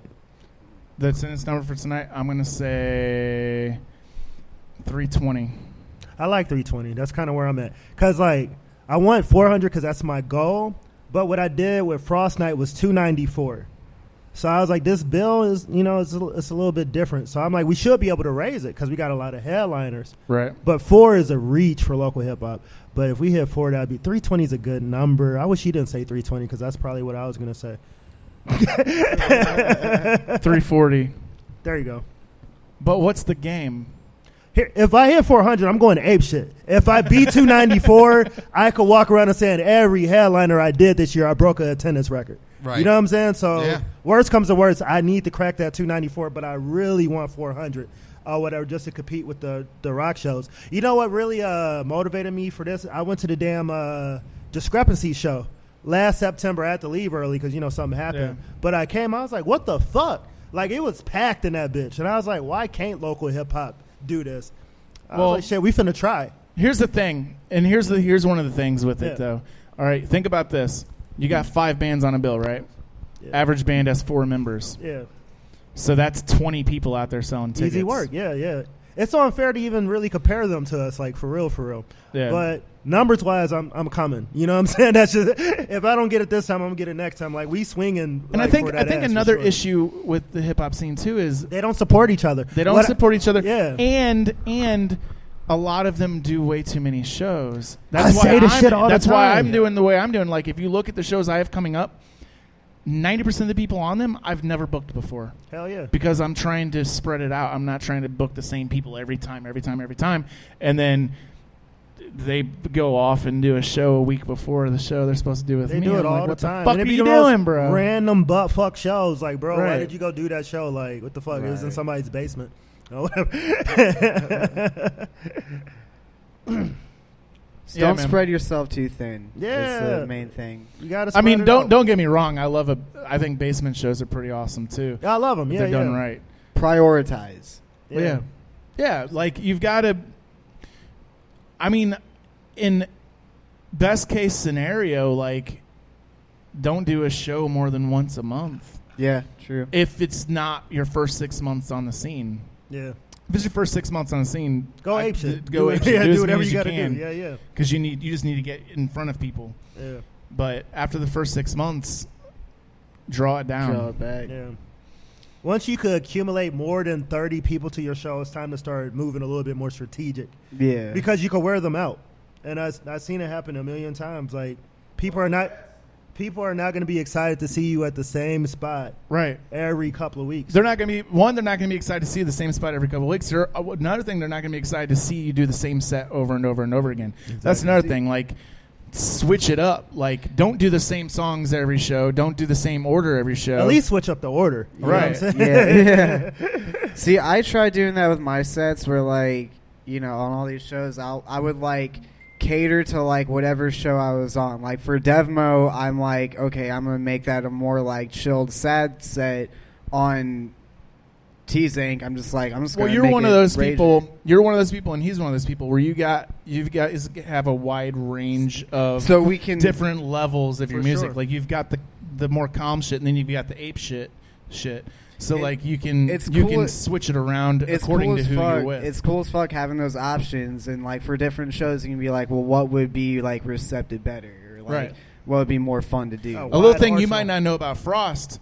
You know how he started off doing live shows opening for metal bands. For real? Death metal bands. For and shit real? Like that. Yeah, for sure. There's this place called Creepy Crawl. It used to be by the Fox Theater. Yeah. No air condition. And the thing is, like, there wouldn't really be shows. It was kind of like a rent-a-stage situation. It wasn't no host, no show. It's just like, all right, my man, you got it at 8, you got it at 9, you got it at 10. So you can fuck around, have 4 or 5 different genres. You know what I'm saying? That's all going the same night. I miss it, like, for real. That's like, dope. See, I never got to go to Creepy Crawl, but I was always like, I knew heard of about it. It's like- legendary, yeah. Dude, a lot of people from Creepy Crawl went on to be Fubar or whatever and stuff like that. But yeah, Dude, Creepy that's Crawl used to dope. be the shit.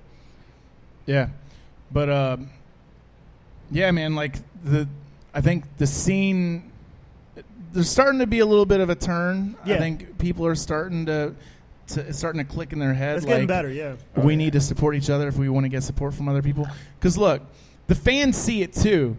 If you're an artist and you're not supporting other artists, the fans are going to see it too. And if you're not supporting the guy that's their guy, Yeah. then they're not going to turn around and do the same for you as well. Like, Exactly. So It's very all fickle. just good karma. Like, put in, you get back out. Like, Yeah. that's why there's these cliques. Like we're exactly. part of a clique. And you We're know part what? of a St. Louis scene clique, and it's because everyone supports each other in this little clique, so all the fans are going to support the same people as well. That's why it's hard. That's why I was talking about, like, I'm switching it up, because a lot of the people that we deal with on a regular basis share the same fan base. Yeah. So, yeah, I could book Retro Champ this time, and then next show 2 weeks later I book, let's say, you. Yeah. Well, now, for the most part, I'm still trying to pull that same fan base, Same pocket, kind of. the same population. So now put all these same people on the same bill. Now it's all the same fan base again. Like, Yeah, it's exactly. limiting the amount of people that can come out, and that's why I'm trying to mix up the bag a little bit and You got throw the some new vision. people in Yeah. there. Like the Halloween show I just booked, I don't know half the people. I've never dealt with half the people on the bill, but I've heard things from other people that I trust. You ran that resume. Yeah. Like your show, he booked his show. I'm looking forward to 90% of Kojak's the acts on his show he booked. I want that booth for Kojak's show. I'm gonna be over there wearing a It's reserved. silk shirt. I think his mom is reserving both. But of you those. could probably She'll kick probably it let with you my stay mom. with her. You could kick it with my mom. She's mad at me, so. She is. So What'd you do? So whenever me and Travis signed the thing, I sent a picture of the contract to my mom, like, without saying anything, and she's just like, my mom worries, like, a lot, because she's a mom. Yeah. And she's like, what is that? Let me read it all first before you sign. I'm like, no, Mom, it's cool. I already signed it. Don't worry. I mean, there's nothing crazy in there. There's nothing crazy. I'm like, trust me, I read it. I'm not saying, I own your music or anything like that. It seems like it's going well. You're already performing out of town. You signed the Death Row. Shit. Got the Red Suge Knight. Shit. Don't flip my joke around on me. Hey, you better watch out, Cole I Jack. coined that white Suge Knight thing about someone else. So are you Snoop or Pac? Shit. You want to be Snoop. I want to be Snoop. You want to be Snoop. So my mom told me, she's like, No my shows mom, in Cali no or shows Vegas. in Cali. My mom says this to, like, a lot of people. She just cares a lot. She's like, She's tell your mom, Travis. yeah. She's like, you tell Travis if anything happens to you, he's gonna have to deal with me. Like, So blah, what do blah, I do? blah. Book him to be in a wrestling match. Hey, that's the most Travis Corley shit he could have done. Straight up. Look, my philosophy is, and I've been doing this for like the last year, is I'm trying to give these local artists creative ways to get in front of new people. Yeah. Like with the boxing thing That was a and good time. now the wrestling thing. Like, I'm trying to think of new ways to get new fans. She was commenting on the pictures like, no. I'm like, Mom, it's for autism. She's like, I get that. Like, I'm like, It's going to be PG. It's PG-13. So like, they're there's not just gonna be gonna any- throw me through a table. There's another Cult Classic show. So I should Yeah. just sell my Riot Fest tickets and go to that. Yeah, All right. probably. You can hang with me. All right. I don't have nothing to do with the show this time. For real. Oh, so you could just go and enjoy The it. lineup is sick too. Like, Not that you don't enjoy it. I'm not saying that, but yeah, it's different. it's always. I'm not the promoter or the host, so I just get to hang out and watch my boys. So I'm happy about it. At the most, I might be on the set. At I the just most. wandered into this bar today, and now I got a microphone. It's crazy. It's crazy. It's an Overland thing. So the Cult Classic 2, like, it just got announced the other day, like 2 days ago or some shit like that. But Steve, are you going to hold back? It's got Goodwill, Smiley Boy, Marzo, Fredo, and Louis McDon, and then it's co-headlined by Steve and Jay Rebel, and then hosted by moi. What about the flood? I think everyone should be good. Like, it's not going to rain that much. Okay. I know what you're talking about. I'm better wear your high waters because there's a flood coming through. Flood advisory. Haven't had a flood in a long time. What day of the week is that going to be on? Saturday. Oh, man. All right, we're going to take a short break. But first, I want you to give everyone... Are you going to stick around? No. All right, so yeah, I want you to give everyone your He's only been in town all for your like 30 information that you want to give them about tonight and where they can follow you and all that good stuff. Yeah. So like we've been saying, we have Pops tonight. Doors are going to open at 7. $15 at the door, $10 tickets. Hit somebody up. Hit me up personally. I might just hook you up. You can follow me on Instagram, Frost_money. You can also like my fan page, Frost Money, on Facebook. I really need it. I appreciate it. I'm going to see y'all motherfuckers tonight. All right, with that said, we're going to play his new song with J Money and Shadow B called Bust It. Bust It, Bust It. And then we're going to play Retro Champs Feeling because that's everyone's favorite. Champ. And then we'll play Marzo with Catch That Vibe. And then we will be back with John Harrington from Midwest Avengers, Paint Lewis. Everything. Basically everything that has catapulted. He's running the city. Him and Frost are co-running. They've got their lanes, man. That's my They've got right there. man. But he's been doing it for 26 years. 26, man. All right, we'll get more into that in a minute. We'll be back. You listen to Agitate the Airwaves. The ATA. Travis Corley Show.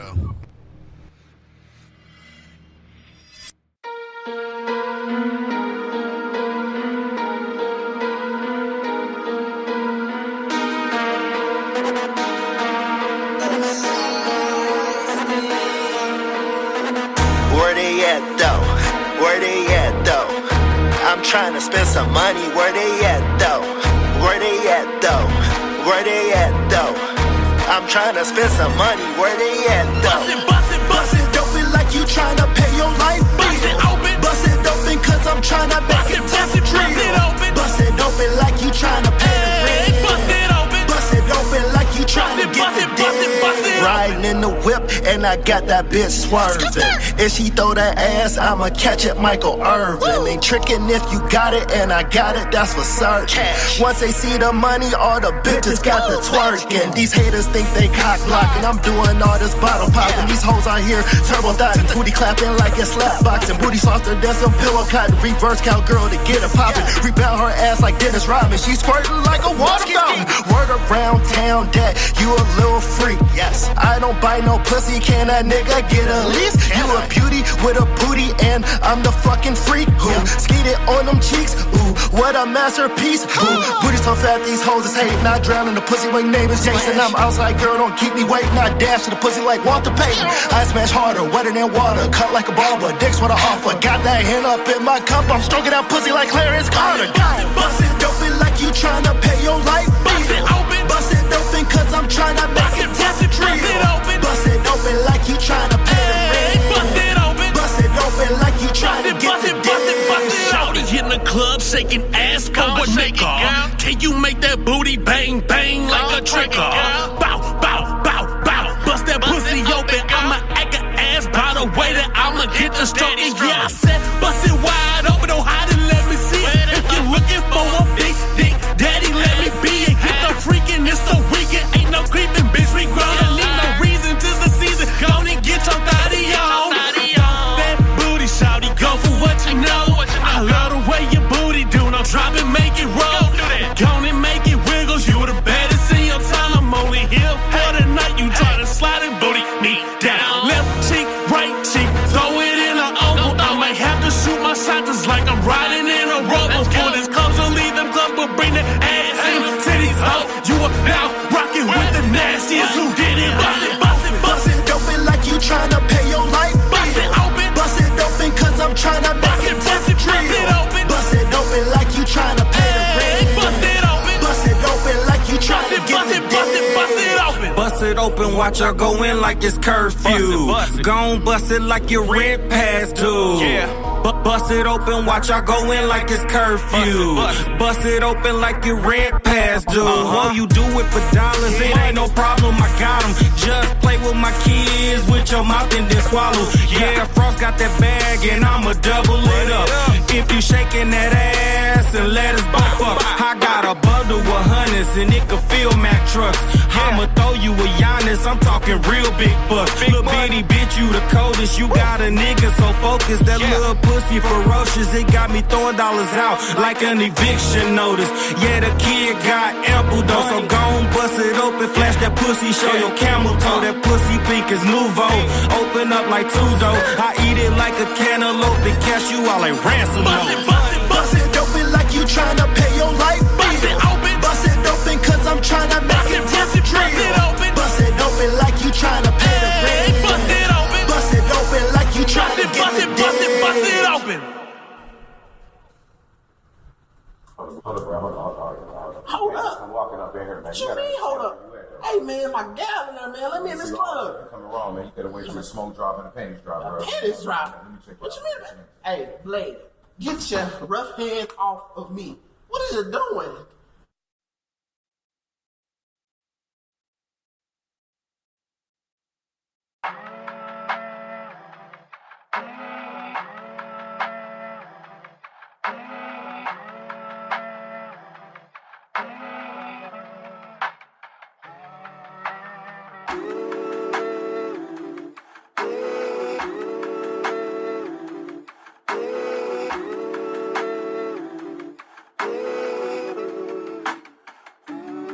I got a feeling that today's gonna be great.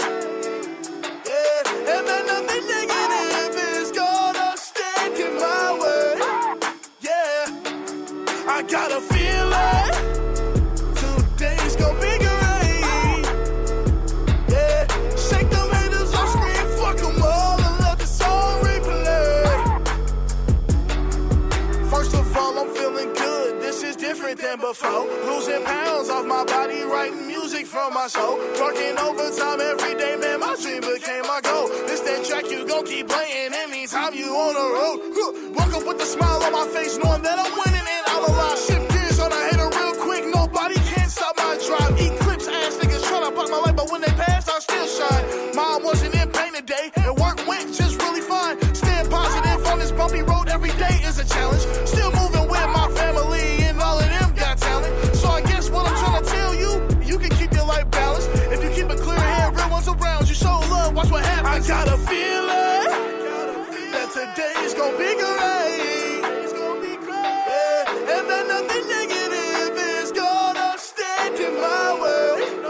Yeah, I got a feeling today's gonna be great. Yeah, shake them haters off, scream fuck them all and let the song replay. I got a feeling that your day will be great. Don't show defeat, bad vibes delete. Some people deceive, walk your own path, not theirs. Be you, love you, you are elite. Life can sometimes be a gamble. Beat the odds, stand on your own feet. Better understand, get a plan, get your own fam. All gas, no brakes, pedal to the metal. Damn, learning how to be a better me. No degree, but I'm on my masterpiece. Meaning I'ma be my own boss. One day you'll just have to see. Champ, show 'em what you got. So many high bars in my head, I'm about to overheat. You the man in the mirror. Change for your future when opportunity knocks. Kick the door and make sure they hear you. Smile when you wake up. Thank God you still breathing and sing this song again for one good reason. I got a feeling that today's gonna be great. Yeah, and that nothing negative is gonna stand in my way. Yeah, I got a feeling today's gonna be great. Yeah, shake them haters off, scream fuck them all and let the song replay. Oh yeah, oh yeah.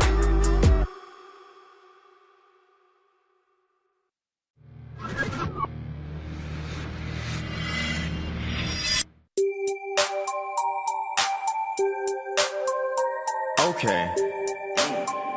Yeah.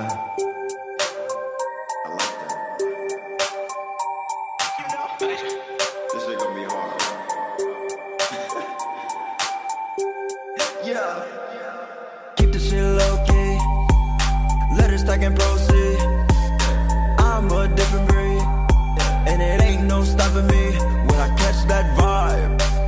When I catch that vibe. When I catch that vibe. When I catch that vibe. Tell that bitch to drop a pin so I can drop dick. Ain't nothing about me, average nigga. What did you expect? Got the game on lock, better give me my respect. Marzo is the name, and you know what I represent. 314, you already know. So many hundreds and fifties, I can't fold on. Break it down and roll one. I ain't fearing no one, especially when I'm in my zone. Even to get no love, and I'm dressed in all black. 200 on the dash. Nigga, add it up, do the math. Once I have to look real quick on your sleeping ass, that's facts. Keep that shit low key. Let it stack and proceed. stopping me when I catch that vibe. When I catch that vibe. When I catch that vibe. When I catch that vibe. When I catch that vibe. When I catch that vibe. Ain't no stopping me when I catch that vibe. Yeah. You don't know my business, you don't know my bitch. Bust up in your shit, kick the dough off the hinge. The way I'm ballin', make a broke nigga cringe. Cut a couple times, I've been good ever since. Can't nobody touch my swag. No, you motherfuckers can't have it. And I'm 21 deep. And all 21 savage. I already told you I ain't average. You treat my name like a joke, cause you know I ain't finna go backwards. And you can't get close to me if you ain't a bad bitch. And you won't catch me slipping, I got good traction. Yeah. Keep that shit low key. Let it stack and proceed. I'm a different breed. And it ain't no stopping me when I catch that vibe. When I catch that vibe. When I catch that vibe. When I catch that vibe. When I catch that vibe. When I catch that vibe. When I catch that vibe. Yeah.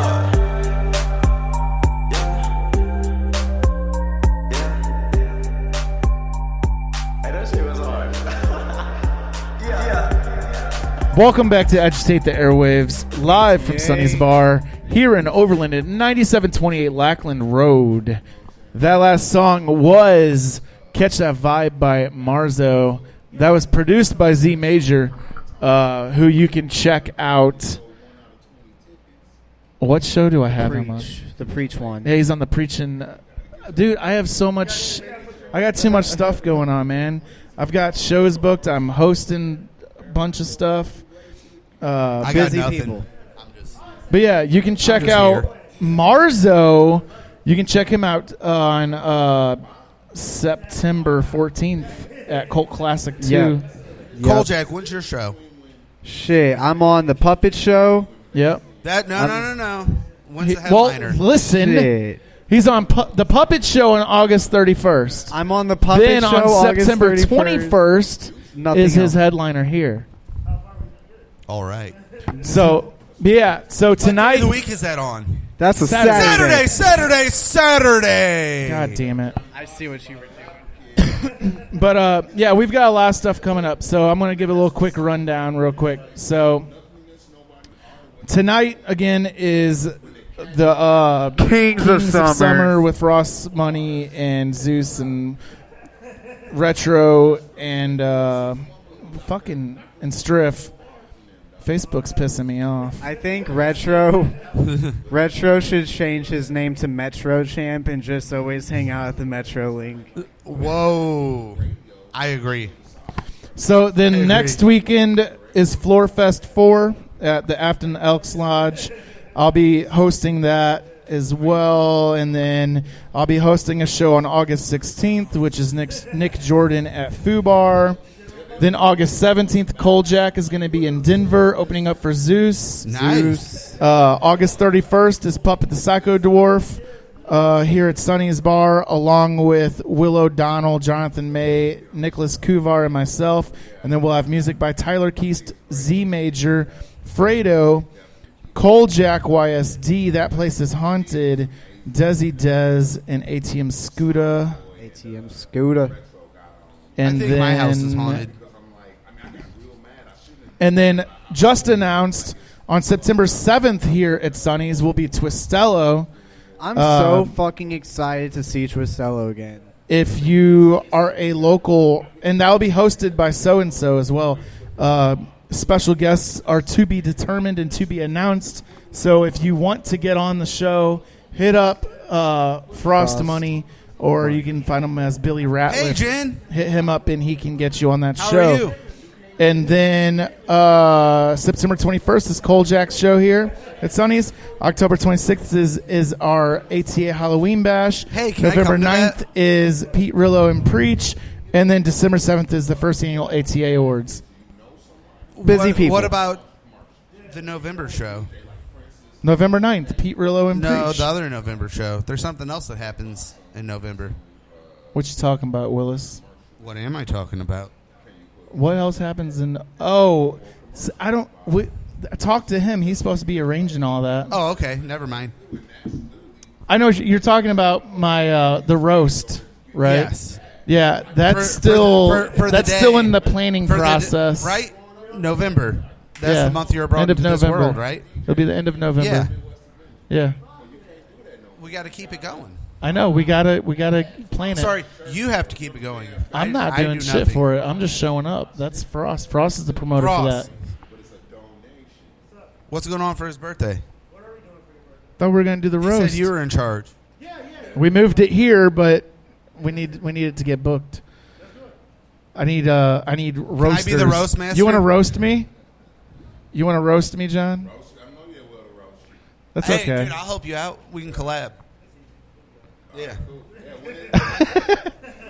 It's the Saturday before November 29th, so I think it's the 28th, maybe.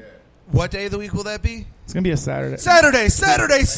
Oh no, it'll be November 30th or November 23rd. I think we'll go with November 30th. That's the day after my birthday. Yep. That'll be after Thanksgiving. It'll be after. Yeah. Yeah, I should be in town. I'll check my schedule when I get home and let you know, but that should be easy. Yeah, that'll be 2 days after Thanksgiving. I love this idea. Because my birthday is on Black Friday this year. Oh man. Go Get the throw some deals. elbows. So it's at going to the be Red Best Friday Buy. this year? What? Red Friday this year? Ha ha ha ha ha. But yeah, we've got John Harrington here from Midwest Avengers, Paint Lewis, Rock University Festival, a bunch of other stuff that goes on around the city. You can pretty much guarantee that he's... Oh, Slumfest. What else? Am I missing anything else? What'd you say? Rock You, Paint Lewis, Beats for Eats, Slumfest, Underground Styles. What else? A bunch of stuff, man. We do a bunch of stuff.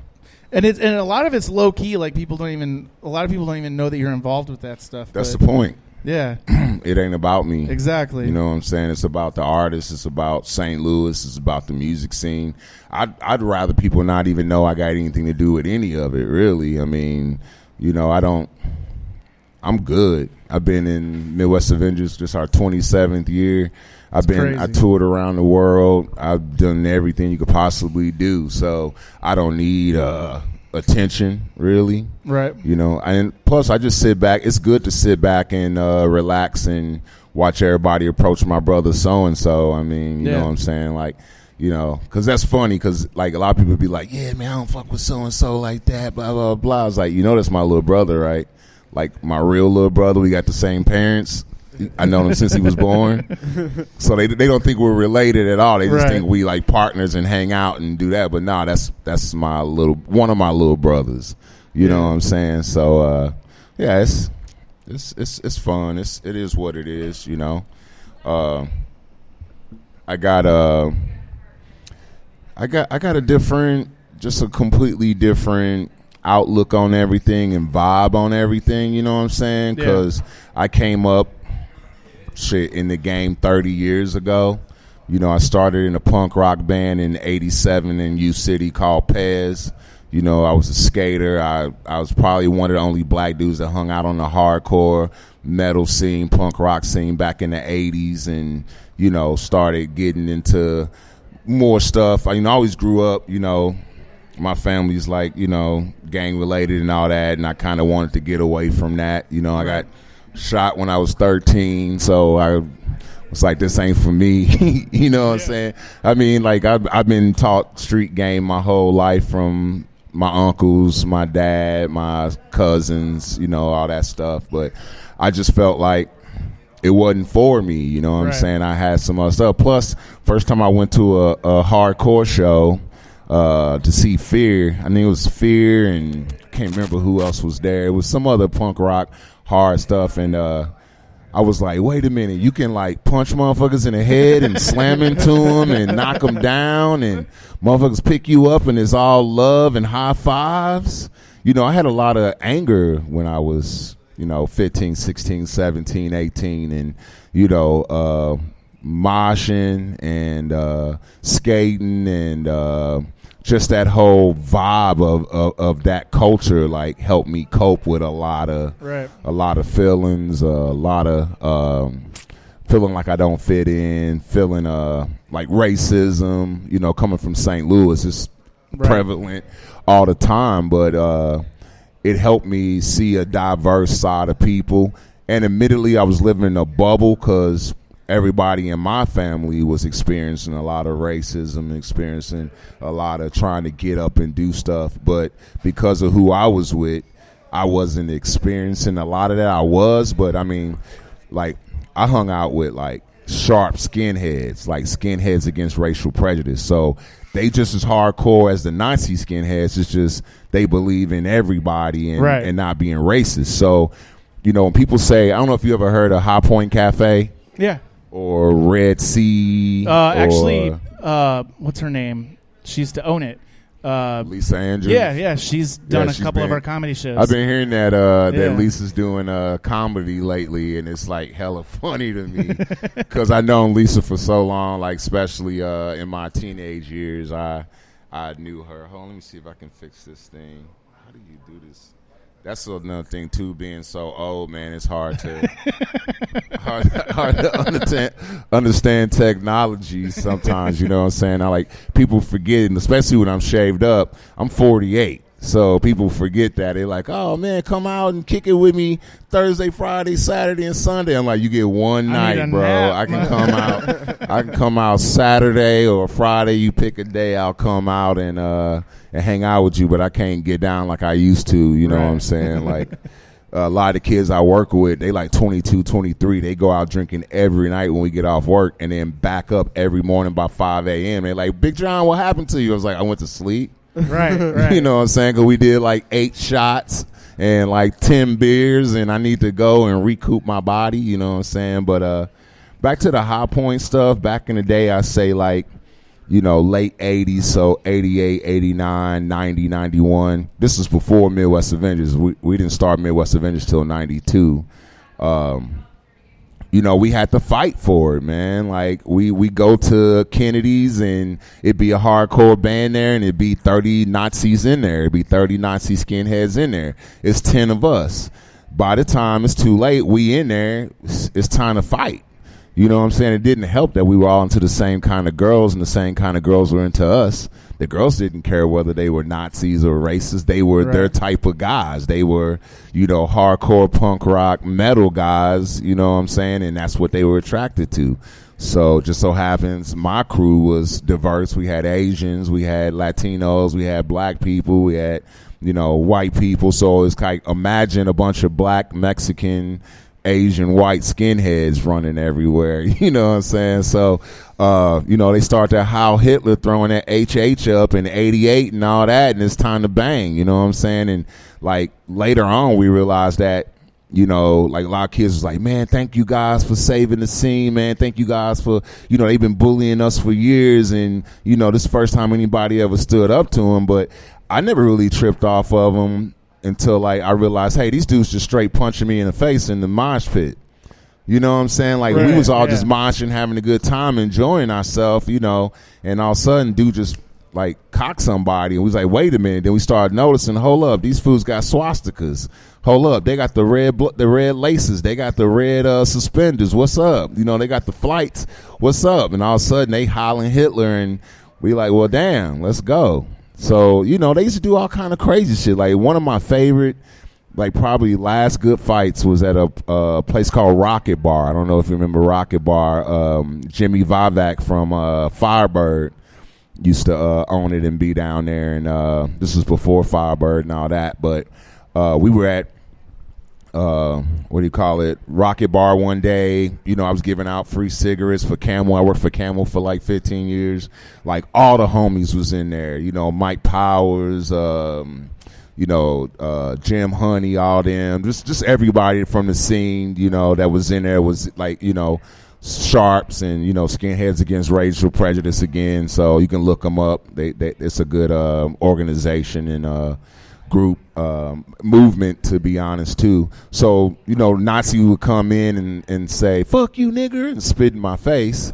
and we run outside to fight, and it'd be 20-some Nazis on the side of the building with clubs and bats waiting on. Back then, it wasn't guns and get shot and all that. It was clubs and bats and chains and like some West Side Story, like gang fight shit. You know what I'm saying? And we get at it, bro. Like sometimes you lose, sometimes you win. You know what I'm saying? Like, you know, and that's another thing that I appreciated too, was like the women, the girls, man, they was just as hardcore, you know what I'm saying? Whether they was, you know, Nazis or not, the girls was right there, the women was right there banging with us, you know what I'm saying? So I grew up in a different era where you had to fight for stuff. You know, people say stuff is handed to people on a platter. I think there's still work to be done. Right. But we did all that, like they say, so you didn't have to do it. Like, you can't say we walked 10,000 miles in the snow at 2 a.m. to get to school, and now y'all driving a car. You can't get mad at that. That's progress. That's technology. That's true. Yep. And so, yeah, do a lot of these bands take shit for granted? Yeah, they do. But do I regret fighting Nazis so that we could be in those spots? Nah.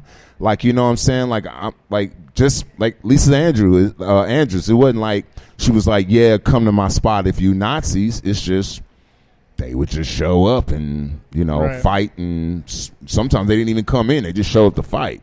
So I don't want anybody to ever think that she was on the side of some Nazis or some shit like that. She wasn't. But, you know, she had a hard rock, metal, punk rock club. And unless they showing the tattoos and the swastikas and shit, you don't know. A lot of times you be in a club chilling, they jump up and just start screaming and yank the cover off their arm. And that's how we start figuring out, too. A lot of them wore covers, and they would yank the covers, and it would be swastikas under them.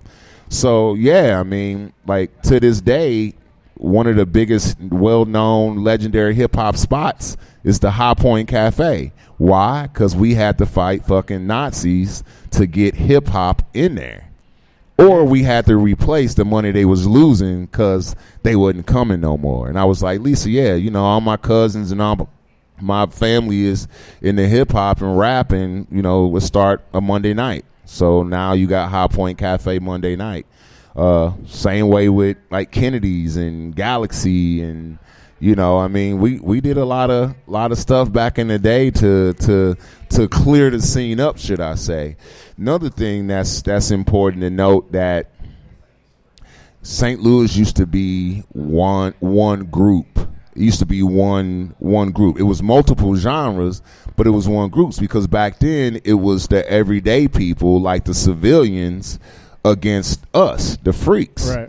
So it was rockers, skaters, punkers, thugs, hippies, so ravers. It was scene. like, yeah, it was the U City Loop, and it was called The Wall. This was like circa 89 to like 95. Because there was really no outlets. You had KC 95, you had Magic 108 and stuff like that, but they wasn't playing no local music. Nothing was local. Everything was the radio. So you had stuff like different DJs that would do stuff like Roll Call, like Dr. Jockenstein that did the rap stuff. You had like different DJs on like KHTR that would play a song or two. But really back then, it wasn't that many local bands. It was maybe 20, 30 bands. I'm talking like late 80s. You know what I'm saying? There was a lot of people in their basement or in their garage trying to form a band, but out playing shows, it wasn't really, you know what I'm saying? I grew up in like Urge Started days. I grew up in Fragile Porcelain Mice Started days, Sinister Dane days. You know what I'm saying? Like, I grew up like when all the legendary acts everybody love now all came up. You know what I'm saying? Like, I used to follow them going there. So that's why we've been around so long. You know what I'm saying? Because we started after that. After that, we came along after that in 92. But like I said, we all hung together. You know what I'm saying? If you mess with a raver, you mess with the thugs. You mess with the thugs, you mess with the rockers. You mess with the rockers, you mess with the metalheads. You mess with the metalheads, you mess with the skaters. We all hung out under the bridge in Forest Park where the Metrolink is now. It's called the Bridge. Not many people know about or remember the bridge, because if you pass 95, you never got a chance to go, because when the Metrolink started up, they killed the bridge off. So, but I'm saying that to say now is there's so much stuff going on now, and there's so many genres now. You know what I mean? It's like hardcore kids don't hang out with hip hop kids no more. Hip hop kids don't hang out with punk rock kids no more. I mean, punk rock and hip hop used to be super tight. Right. Yeah. You know what I'm saying? Some of the skaters hang around the hip hop stuff because, you know, they skaters, but they don't go to raves no more. I don't see no more, like, you know, people with gold teeth at raves no more. If, you know, I know they're called underground parties or whatever now, and nobody's really raving like we did back in the day. I mean, there's not even really that many mosh pits anymore nowadays. Yeah, because, I mean, isn't it like illegal to mosh now? They kick you out or some shit? Like if, and not at Foo Bar. Yeah, that's true. But you know, is going to let you go as long as. But look at everything- Foo Bar. That's Bob Fancher. I known Bob Fancher since what, 88? He was in that crew of people who I'm telling you about that was fighting every day. Bob was right there. That's why people like. I laugh when people be like, "Yeah, fuck Bob Fancher, I'll fuck him up." I'm like, "You just don't know, Good bro. luck. You don't know." You I just mean, look at the guy and but tell, not even that. man. Like he the real deal. A lot of Right. these, like Jimmy Vivek and all them guys at Firebird, they the real deal. You know what I'm saying? These ain't people who just woke up one day and said, "I'm gonna open up a club," or "I'm gonna allow hardcore music and punk rock and metal in my club." These motherfuckers lived it. Like.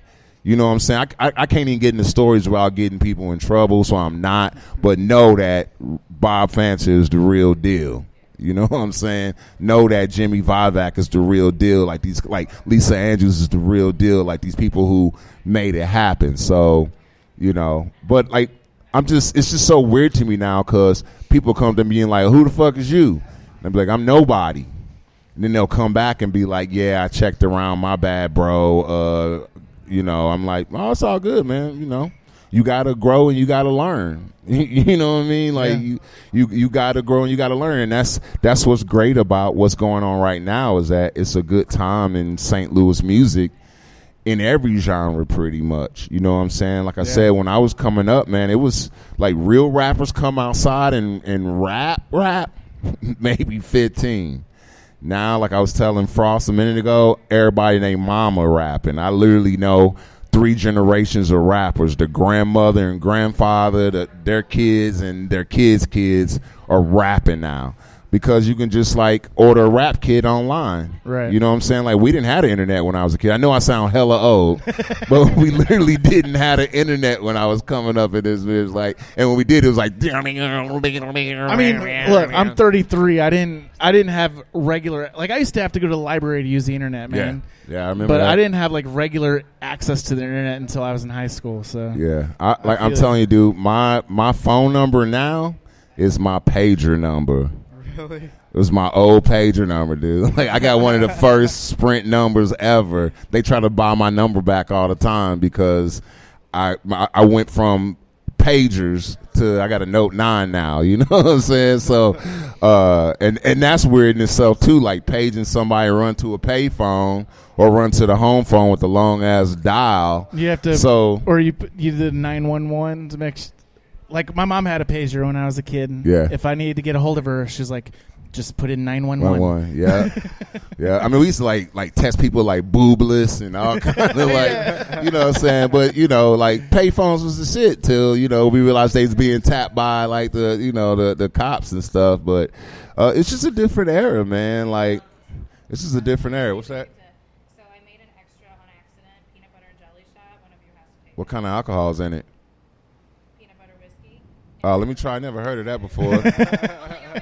Peanut butter whiskey. Okay, I'll wait for you. We finna do it now, or you gonna do it in a minute?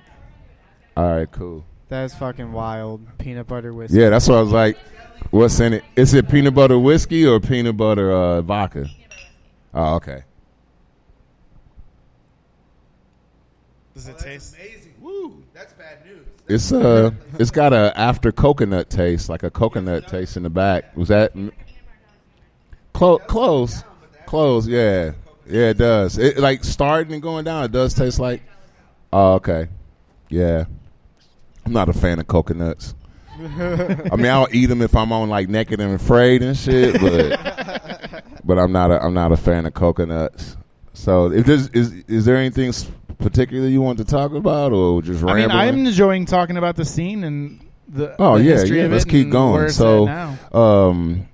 another thing that's different is back then, like, we had to make flyers. Like, you had to have a friend that knew how to draw, or you go and put a bunch of letters together, kind of like one of those ransom notes or whatever that. Yeah. And then you would go to Kinko's or your school or the library and pay 5 cents and get flyers made.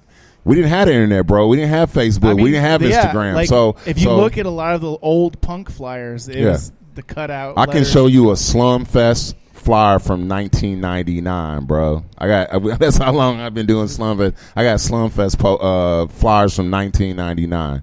So we would have to make the flyers, cut them all up by hand with scissors. They didn't have them big ass. Should have go to school and do it. And then we would have to go to shows like the type of music that we do and stand outside and pass out flyers. We go to multiple shows a night, or go to different shows, and we go in, pay the $5, because back then everything was $5, and motherfuckers was complaining, $5, you know what I'm saying? Like, you know what I'm saying?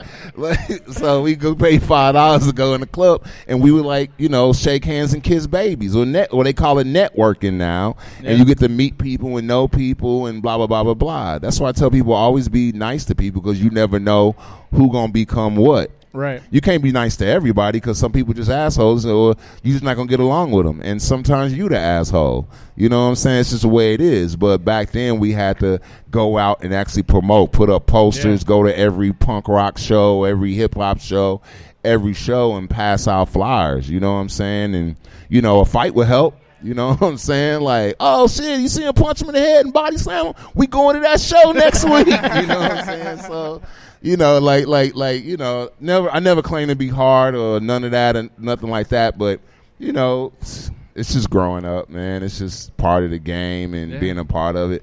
My problem now is it's a lot of cats talk shit on the internet, and you see them in public and they act like they don't know who the fuck you are. Like, oh, now you don't know me. Oh, okay.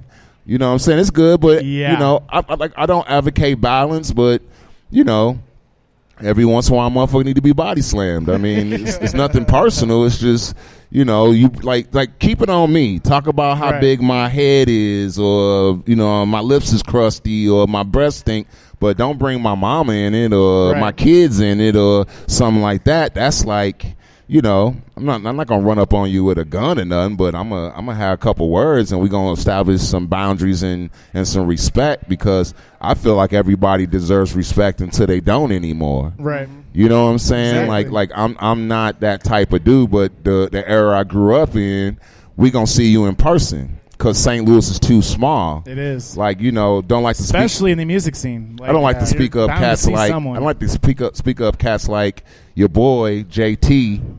You know what I'm talking about? Jack Tate, is that his name? That I like to speak up motherfuckers like that, but dudes like him would have got smashed back in the day. Like, he would have got smashed. I've seen him in person one time. Well, see, this or thing, 2 times. Both times he tried acting like he was my best friend. I don't think it's like this anymore. But like I keep saying, the era I grew up in, and I know I'm hella old, is show and prove.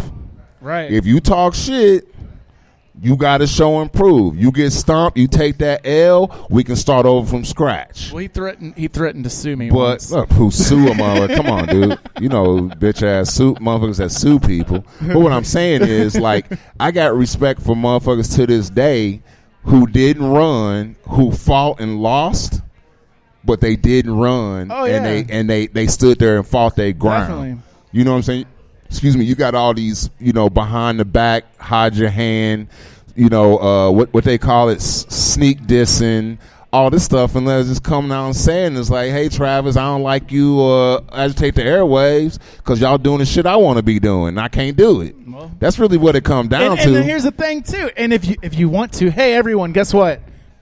If you want to do stuff like this, I can give you the platform. I put it out there several times. If you want to do it, not only that, I can help you do not only it. That, like, since day one, running Slumfest, running Rock U Fest, running Paint Lewis, running all the events that I run and do, I've always told people, if you don't like the way I'm doing it, you should do it. Do it yourself. Yeah, take your money, take your time, and do it. Right. You know what I'm saying? If you got a problem with the way something's done, the only way you can fix it is doing it yourself. If it turn out doper, more power to you. Right. If it turn out whack, keep doing it until you get it right. I'm not a hater. Like, I'm like, more the merrier. Right. You know what I'm saying? Like, people like, it's too many festivals in St. Louis.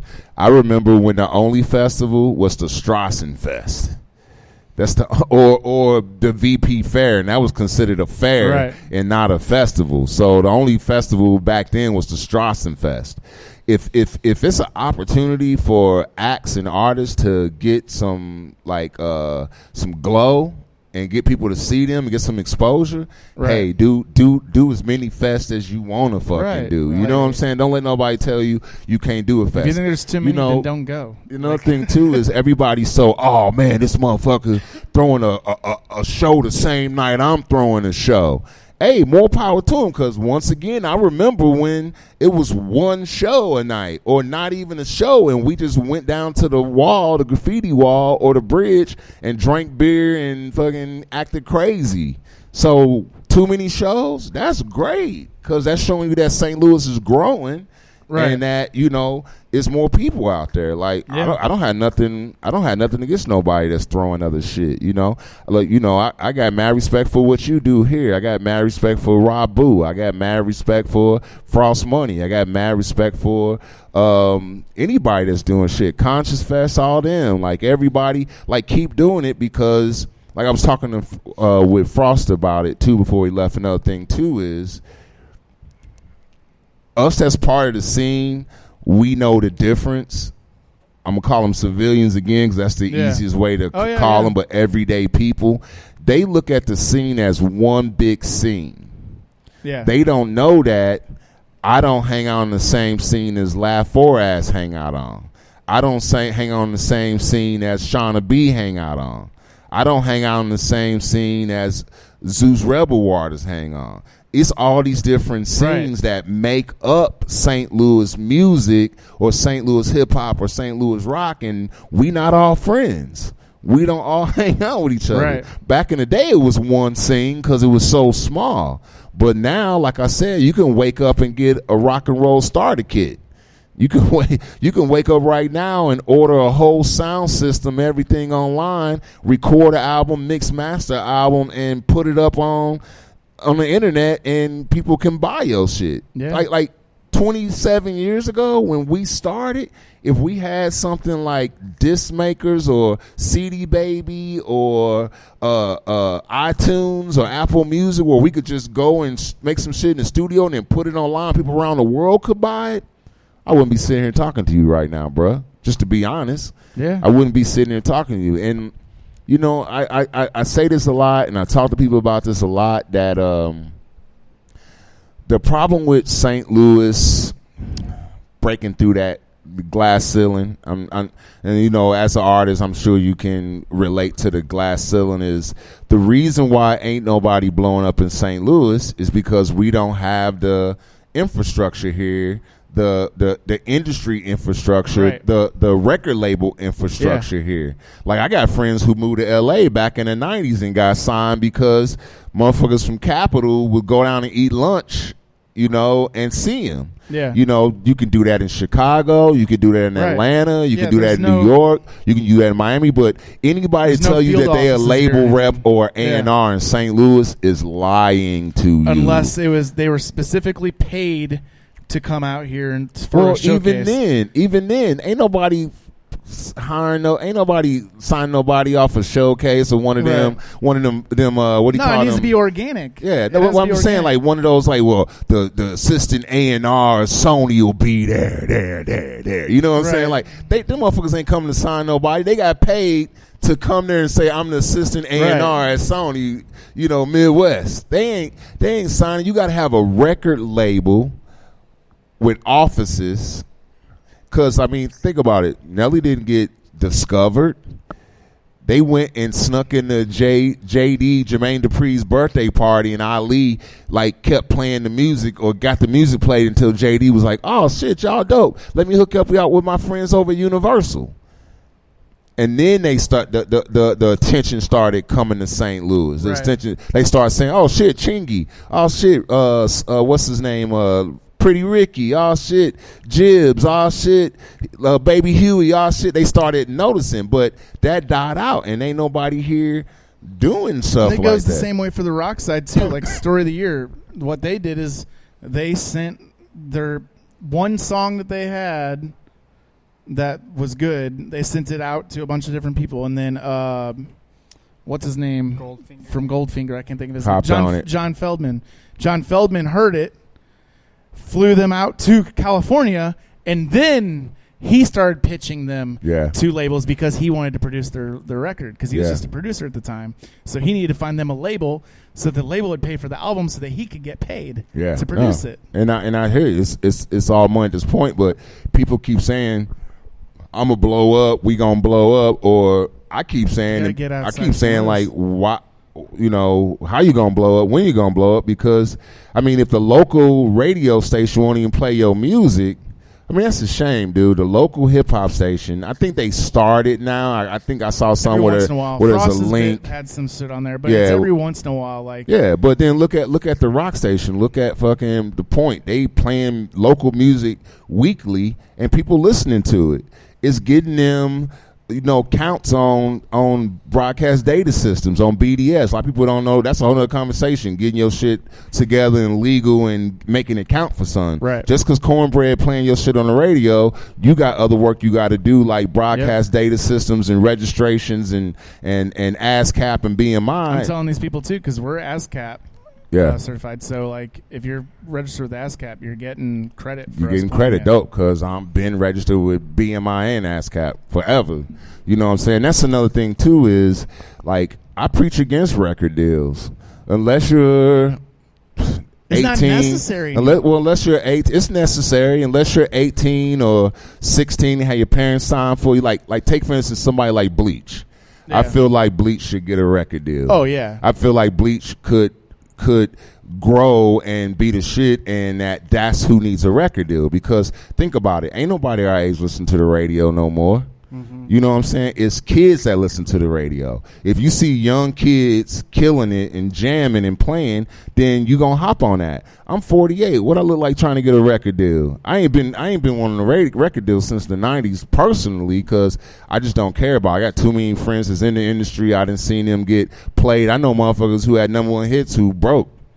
You know what I'm saying? I know motherfuckers who ain't never had a #1 hit or ain't never even been signed, that's living in a mansion right now, living up life, and they've been surviving on the underground, just playing shows. I mean, you got your Tech saying? 9, you got your Machine Gun Kelly. Yeah, you got well, not even Rich on that before level, but just, you know, just doing good, feeding their family. You know, that's like, you know, I got friends that... If you tour properly, I got Zeus Rebel. That's what I'm saying, but I got friends that live here. You never heard of them, but they the shit in Germany and Prague and Europe. They making a killing in Paris, and they go over there once a year and make enough money to take off for the rest of the year because they so well known over there. They fly over there on a humbug because some TV show want to interview them in Brussels, Belgium. You know what I'm saying? So it's available and it's possible. It's just that right now at this point, if you a local artist or a regional artist and you paying for your own studio, mixing, mastering, getting your CD design or doing the design, got a website, uploading your music to all the internet stuff and getting it out there, then you the record label. All you need is a bigger budget. Because really, and this is what I learned, and this what works for Midwest Avengers, is you got to have a budget, or you got to have money for the stuff for people to know you out there. You know, right now we all got worldwide distribution. We can distribute our stuff worldwide on all these payout sites, Tidal, Apple, iTunes, whatever like that. You can get paid. The problem is nobody knows your music is out there. So the budget you need is to get marketing and get promotion so people know you out there. Once they out there and they like it, they're going to buy it. You know what I'm saying? And I think another thing is knowing who your target audience is too, so that you can make sure you, like marketing nowadays, especially through social media, it can be so pinpointed on who you're reaching. Yeah. So if you know who you need to reach, now you've got a better chance of not wasting money on people who just aren't going to be interested, for one. And two, you can get to those people specifically that you know are going to be into your music Yeah. based off of similar artists and stuff like that. And then now you can, $30. A $30 Facebook ad is going to get you reach of about 3,000 to 4,000 people. So it's not even that it's not that expensive. It's just a matter of knowing how to do it. And there's so many Knowing your resources online that's going to help you. Yeah, and it's cats in St. Louis that's got billboard placements. That's got that's selling hella records online and on that. But I'm talking that's maybe 3-4 people out of the 1,000 rappers in St. Louis. Yeah. So it's possible you can do it. I mean, people get placements and stuff like that. I don't know if they paying to do it. I don't know if it's organic, but I mean, I'm talking overall. It's got to be at least 5 people that's really selling some records on the internet and that's on Billboard and stuff like that. But I'm talking just in general, there's hella people out of LA that's on. There's hella people out of New York that's on. There's hella people out of Miami. Shit seems like somebody new pop up in Atlanta every week. You know what I'm saying? Just because, like I said, it's got the infrastructure. Yeah. It's got labels down there. It's got real A&Rs down there. It's got people who out looking for music. I mean, you can hire an entertainment lawyer here. You can pay to play. Katy Perry lost a lawsuit against a local guy. That's what I'm saying. So, and that's good for them. I know Chike, and I'm happy for him. I think that's great. He produced the beat. So, man, it's just I don't know. It's a dream, and that kind of leads me over to the whole pay to play situation and all that. That's a touchy situation, and people get really upset about it. And I want to attempt to break it down or give you my opinion. A lot of people ain't gonna like it. A lot of people gonna be mad. Blah blah blah blah blah. You know what I'm saying? So, like I said, growing up, you had the artist that was the band, you had the promoter that promote, and you had the club. So back then, I guess High Point was $100. I mean, we talking a long ass time ago. So the club would put up banners and posters and let you put flyers in the club, but it was the artist's job to go out and promote. To, like I said, go to other clubs, go to bands kind of like yours, pass out flyers, go in there, talk to people and network and tell them about the show. That's, no small shows had promoters. Promoters was like Jimi Hendrix and Kool and the Gang and Michael Jackson and big shows like, Mississippi Nights or the Arena or stuff like that. You know what I'm saying? They had promoters. You got to remember that those promoters had real money, whether they were taking out loans from banks for tens of thousands or hundreds of thousands of dollars to just having money in their family and already being money. Promoters back then wasn't coming in the game with $200-$300 or $1,000. I'm talking about tens of thousands, sometimes hundreds of thousands of dollars. Was it their job to promote then? Yeah, through big ass fucking poster campaigns, through radio campaigns, to paying DJs to play the music and to talk about it. So it's not like that no more. You can be a promoter if you go and rent a place for $200 or $300. You can go rent Firebird for $300-$400 or whatever they charge down there. $350. You know what I'm saying? Whatever they charge, and then if it's not for your band, you can be the promoter and you can say, "Oh, I'm gonna put 10 bands on this show." You know what I'm saying? So then you say, okay, and this is where we get into the weirdness of the pay for play. So if you bring in somebody, let's say you bring in, I'm an old head, so you bring in KRS-One or something. So you paying $3,000 for KRS-One. So this is straight out pay for play. You charging 10 bands $300 a piece to open up for KRS-One. People might not think that's serious, but there's plenty of rappers out there who love KRS-One who willing to pay $300 for 10 minutes. Yep. You know what I'm saying? So right there, the promoter has made that $3,000 for KRS-One back, and anything off of that is profit. The bands ain't making nothing. They just paid you $300. Right. So you got the whole, like I said, easy come up situation where people don't understand the whole build up your name, build up your brand, become a movement, and then build it up into a following. People who would rather just have that $300 say, boom, here go $300. I'm opening up for KRS-One.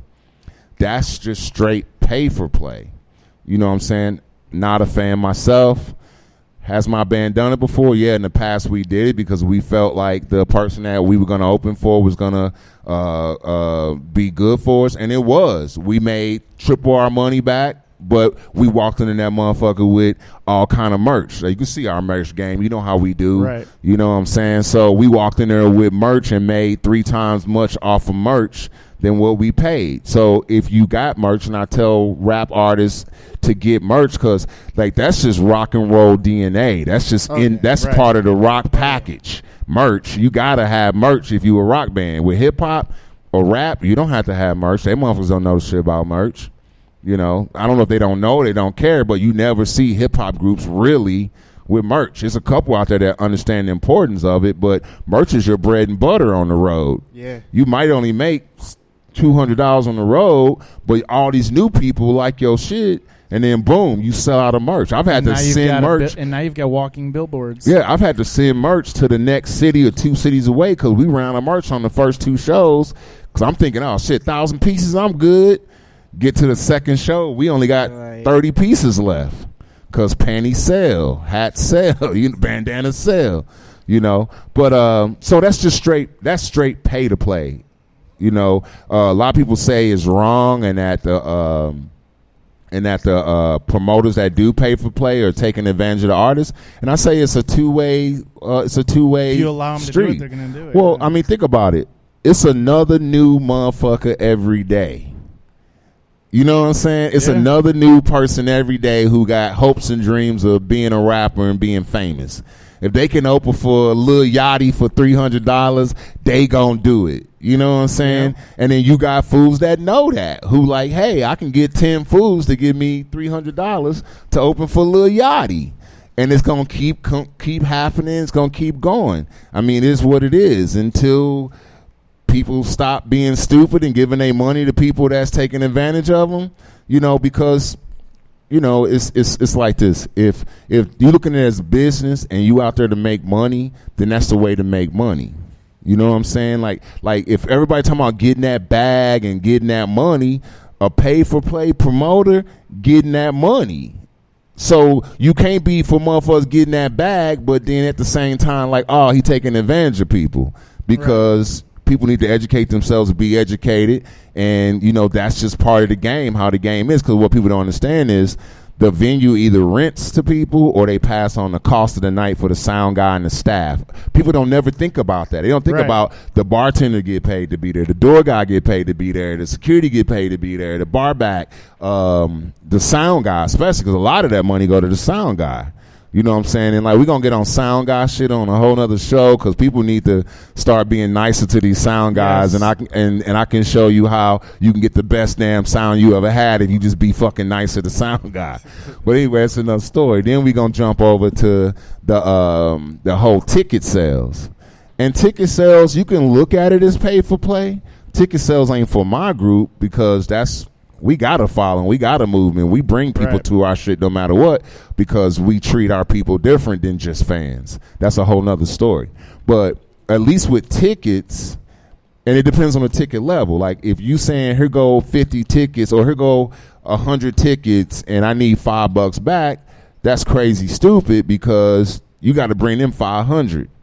You know what I'm saying? Yeah. If the number you got to bring back is too high, but that's also on your show though. If you chose to get on System of a Down, that's a $30 ticket.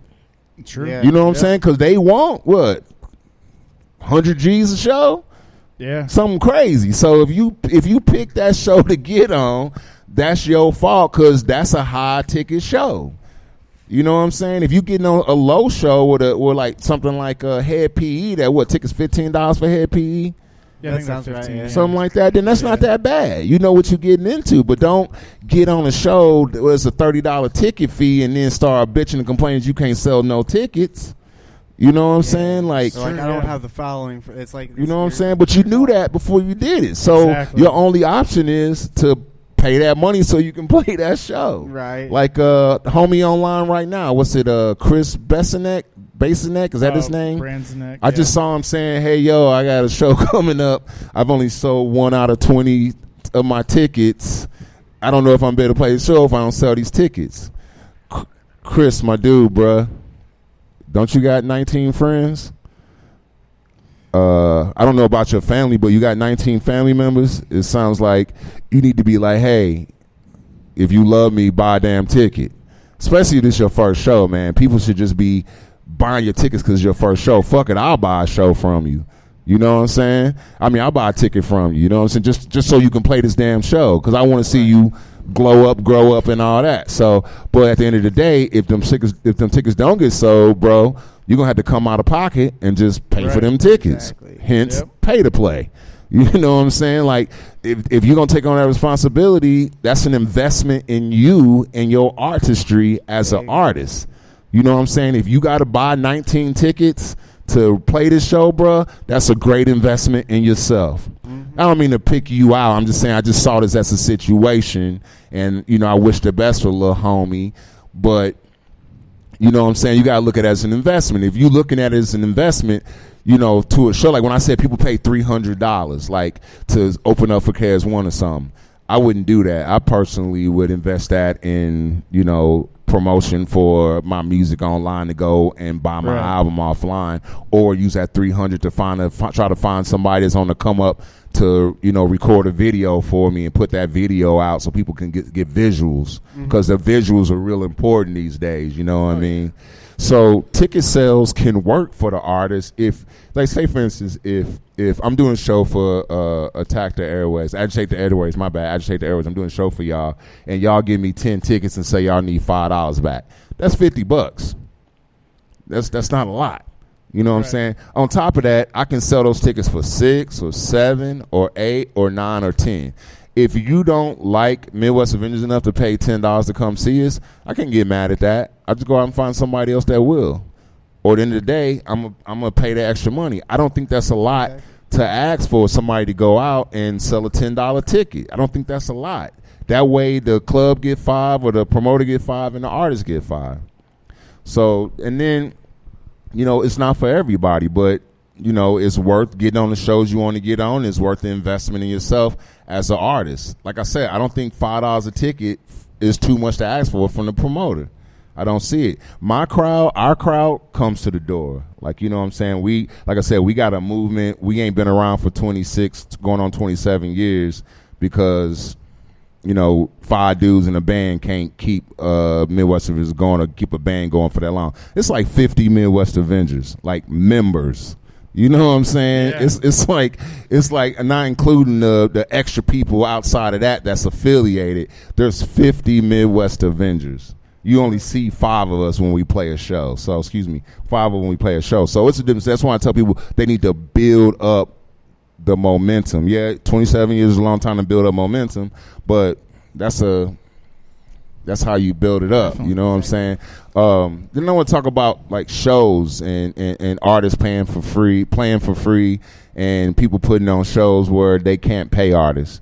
Artists and people who care, I'm going to tell you, it's not cheap to throw these events. It's not cheap to throw these parties. After you pay for rent and gas and car and your kids, if you got kids, and you're using your extra money to do it, like most people, it's about the music, it's about the scene. It's not about trying to be famous or get attention. It's just literally trying to help people. I know promoters and people who throw shows who don't even rap, who ain't even artists, who don't even do stuff. They just love the music and want to see people do good, or they want their brother rap or something like that, or their cousin rap. And they just want to see people do good. So they, you know, try to put together a show. You know, me speaking from something like Slumfest, every dime from Slumfest or Rock U Fest or Paint Lewis or Beast for Eats actually goes to homeless shelters to feed people and feed families and clothe people and stuff. But that's the only one that really goes there. All the rest of that money goes back into throwing the next event. Like, I can't keep Paint Lewis going for 20 years if I keep the money from Paint Lewis. Right. You know what I'm saying? I can't keep Slumfest going every year if I keep the money from Slumfest. On and on and on and on. So that goes back into rental, that goes back into promotion, that goes back into whatever we need to do, setup, production, whatever like that. You know what I'm saying? So what I try to do or hope to do is on a one-on-one basis help those artists out with other shows like Fresh, or I got connects at Firebird. If one of the artists or I got connects at Slaffy, I got connects at all these different clubs. So if one of these artists who's played a show for free for me or Slumfest or one of the events I do, if you want a show, call me up and say, hey, I'm trying to get a show at Firebird. I'm like, all right, let me put you in touch with them, or let me figure out how much it is and help you get a show, you know? And that's how I try to pay it back, is by helping them get their own shows and showing them how to throw their own shows. Right. You know what I'm saying? Because, like, Cass be like, well, I didn't get on that show and I'm mad and blah, blah, blah. Well, can you bring 50 people? Because if you bring 50 people, I'll personally walk you into a club and get the rental fee and let you throw your own party and keep all the money. So, like, say, you know, it's somebody like Q Houston who's dope. If he got 5 other groups of 5 other people and they can bring 10 people apiece, let me walk you up to Firebird and you charge $10, and if you can bring 50 people, yeah, you just made $500. Every act can get 5 a piece, or 4 a piece. 100 a piece, or 75 a piece, or something for bringing the people they bought. But I think people don't realize that they can go in and rent clubs and throw their own show. I think they only believe that I have to go through this promoter. I think a place to start small at and to see if you can really bring people is somewhere like Blank Space. You know, as far as I know, Rob Boo is booking that. Go holler at Rob Boo and say, hey, I want to put together a show. And he'll show you how to put together a show that can put money in your pocket. He ain't stingy like that. You know, that's another dude that's doing it for the love. As far as I know, I ain't seen him, the years I worked with him, I ain't seen him with no brand new flashy watch or no new car or out, like, you know, buying the bar out or nothing like that. I just seen him, like, you know, taking care of his family and giving up time to throw shows. So, you know, every promoter out there ain't out to get you. Every promoter ain't out there trying to be bad. Like you, for instance, like, you ain't got to do this. You know what I'm saying? You ain't got to be coming up here. I understand how it all work and all that, but, you know, you got to pay for the venue. You got to pay for sound. You got to pay for all the stuff that needs to be paid for. And, you know, I mean, artists talk. So if you paying one artist, you got to pay everybody. I mean, something like, I hate to say it, but here go $20 for some gas money or some Denny's when y'all leave. You know what I'm saying? Right, I mean, it don't seem like a lot, but if you can, like, if I can do it, I'm going to give you some money. Right. Because I know what it's like to play a show, bring 20 people and not get no money. Exactly. It's happened to us. Like, everything these bands are going through, I've been through it. It's happened to me. You know what I'm saying? We've had to whoop motherfuckers' ass to get our money. You know what I'm saying? We had to stomp motherfuckers and get their money. Take the keys of their car and be like, yeah, when I get my money, you're going to get your money. I wouldn't advise doing that. It was a different world back then. Yeah. Everybody's strapped now. But, you know what I'm saying? Back then, you could be like, promoter didn't want to pay you. Hold up, you going to walk home naked or we getting our money. Right. You know what I'm saying? Because 9 times out of 10, they got money. You know, and I hate to say it, we put a couple promoters out of you know, commission like that, because they was taking the money to pay the venue, and we caught them in between taking the money to the venue. It was like, yo, boom, we need our money right now, bruh. You counting all this money up, and all this money, where Midwest Avengers cut at. I've said that before. Like, if you're a promoter and you've got these bands and stuff that you've got coming in, and the show's a flop or whatever, sometimes you gotta take that. You have to take that dive and take that L. You have to take that L. You always gotta have backup money. I've lost money on a show before because I wanted to make sure that everyone got their money. Yeah, no, I've lost plenty of money on plenty of shows, man. Like, You know, I've been yelled at by my girl or whatever like that because, you know, I taken money that was meant for something else to pay off that. But, like, for me, it's about respect and being able to look a motherfucker in the eye when I see him. Right. Like, I don't know who mad at me on the scene. Please come forward and tell me why you mad. But, you know, you don't stay in the game for 26 years, like, playing people out and ripping people off and owing people money. As far as I know, I don't owe nobody no money. I ain't ripped nobody off. My name good in the streets. And if it ain't, come to me so we can figure it out. You know what I'm saying? I ain't got nothing to hide. I'm just not, like, I tell people all the time, like, oh, you don't never, you know, say your name or do this and do that. I'm like, I'm in a band already. Everybody know Midwest Avengers. I ain't gotta, you know, a lot of the shows I do, people don't know I do them because I don't say I'm doing them. Right. I'll promote it. You can probably figure out if you see me promoting a flyer, then 99% I got something to do with it. But I'm not finna be like, hey, look at me. It's all about me, me, me, me. Some people do that, and that's fine. If that's your stage, that's what you do. Not hating on you. Get all your attention, bruh. I just said, like I said, I've been around the world. I did my thing, dude. You know, I got a great job. I make money. Ain't no reason for me to rip people off. You can catch me on my Facebook on a racetrack, racing cars, like, you know, monthly. So I don't need to take money from people.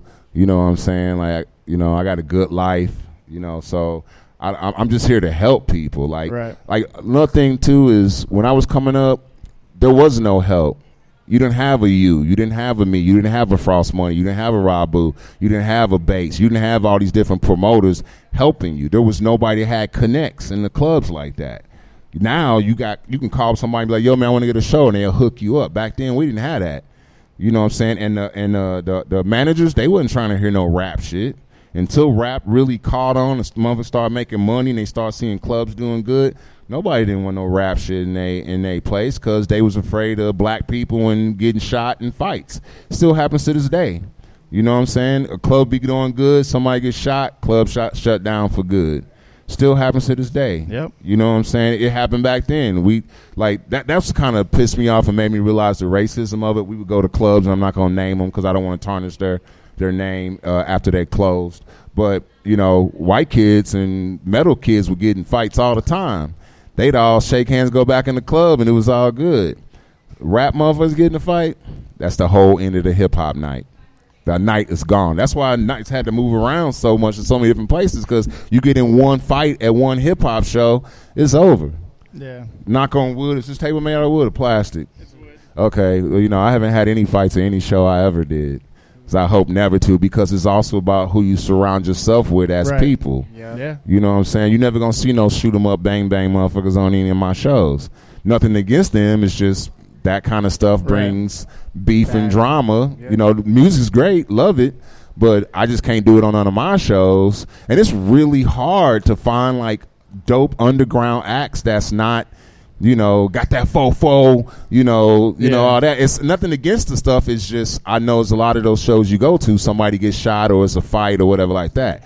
You're never gonna see no fights at my stuff. You know what I'm saying? Cause I had a rapper friend that was on a show, and like he asked me if me and my other friend Dynamo would go. He's like, "Yeah, just make sure you bring a gun, though." Yeah. I'm like, we're not gonna go to that show. Nah, like, if my gal can't go to it, I can't go to it. You know what I'm saying? So we went over on time. Oh, my bad. But my no, bad. you're good. You're good. But we'll just have to have you back on again so we can get I appreciate it. into all that other stuff. This is a very but cool conversation. I appreciate you coming on. I want to give you a chance to tell everyone like what you got coming up or events that you want people to know about.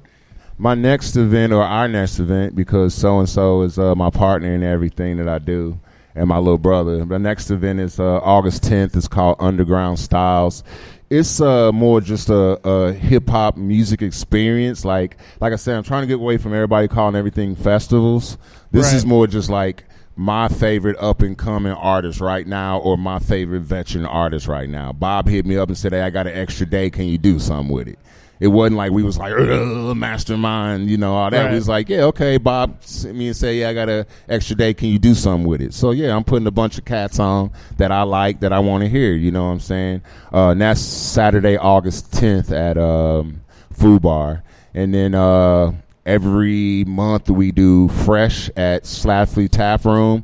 That's another great show people should come out to, because it's free to get in. It's food, it's drinks, it's all ages. Everybody keep complaining their little cousin, their little brother can't come to a show. Fresh is a free hip-hop show.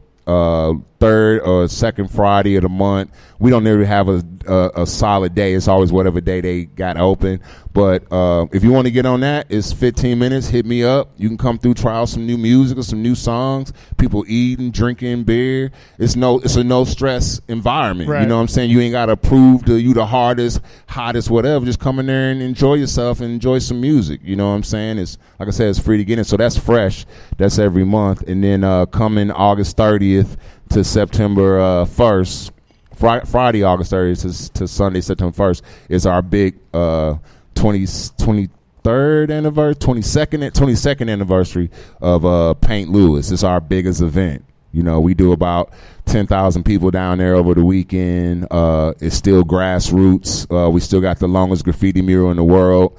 2.4 miles. So if you know any artists that want to paint on the wall or want to come down there and be a part of the Paint Lewis event, Friday, Saturday, and Sunday over Labor Day weekend is when we down there. Come down, check out some art. We got artists from around the world. We got artists from Germany, from Brazil, from London, from Mexico City, from Japan. Like, we got like world-renowned, worldwide artists coming to St. Louis, because people don't know it.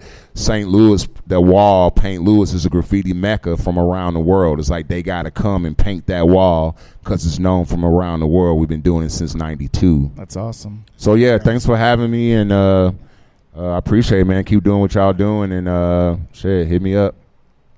Hey, what's your name, bro? Cole Jack. I'm John, man. Nice to meet you. So again, tonight, come out to Pops for Frost and Zeus and Striff and Retro Champ. For Retro Kings on of there. Summer. Yeah, I'm coming to that tonight, Yeah, man. it's I just gonna be a got good some one. tickets, you know what I'm saying, from Frost Money, so I'm going to come and show my face. So, I love what he doing over there. I done seen a lot of people try to take over that Pops thing and book acts, and it wasn't successful. I think it took an artist. Yes. To understand what people going through to put it on and to fight for the artist and get more shows over there. Yeah, and to be fair to the artist at the same time. Yeah, so. to be fair to him. And shouts to Dustin and Rich and all them for opening it up to that. You know what I'm saying? They don't have to do that shit. Nope. You know what I'm saying? But it's a good look. But we're going to close the show out with one of your guys' songs, I Don't Know, featuring Dan Marsala from Story of the Year and The Fuck Off and Dies. So we're going to play that, and we'll see you guys next week. Tune in. Oh, actually, next week we'll be at Floorfest. We may do a broadcast from Floorfest. I haven't decided yet. You will want me for that? Because I don't have tickets for Floorfest. You're a part of ATA, right?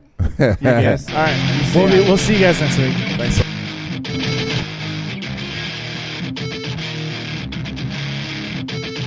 I don't know who you think you are, but I know who I am, and I could give a damn about what you think of me and how I live my life. I'ma do me till I die. Stop me, you can try, but you can't defeat me. I'm tired of all your lies, you fake it and disguise. So look me in my eyes and tell me what you say. Dang, knowing it's a shame. Reaching for the fame, only for the money and change. You party all day, you got it made, you play the game and it pays. But it's been a while since you've been out, you see how it's changed. The problem with this is you become a statistic. You about to fall off like Bobby and Whitney. Don't worry what he say, but trip off what she say. Type of rap to help you find yourself in a heat wave. Try to stay afloat, but you be rocking the boat. The popular folks don't wanna rock with your note. They hop up a vodka, the acapellas I spoke. Packing the bowl and joke for how you used to be dope. I don't know who you think you are, but I know who I am, and I could give a damn about what you think of me and how I live my life. I'ma do me till I die. Stop me, you can try, but you can't defeat me. Who the hell are you to try to judge me? You can suck at being you, but I'ma do me. Your opinion's an extension of your racist fast mine. Your intentions are suspicious cause you think I'm blind, but I can see through you. You fake to the bone, and I bet you sit anywhere when you home alone. You fucking fence walker, you just a big shit talker. Skirt words are because the people are darker. You don't like my kind? Well fuck you too. You wanna know who I am? Then peep the tattoo. You wanna know where I stand? The opposite of you. Disrespect me and I'll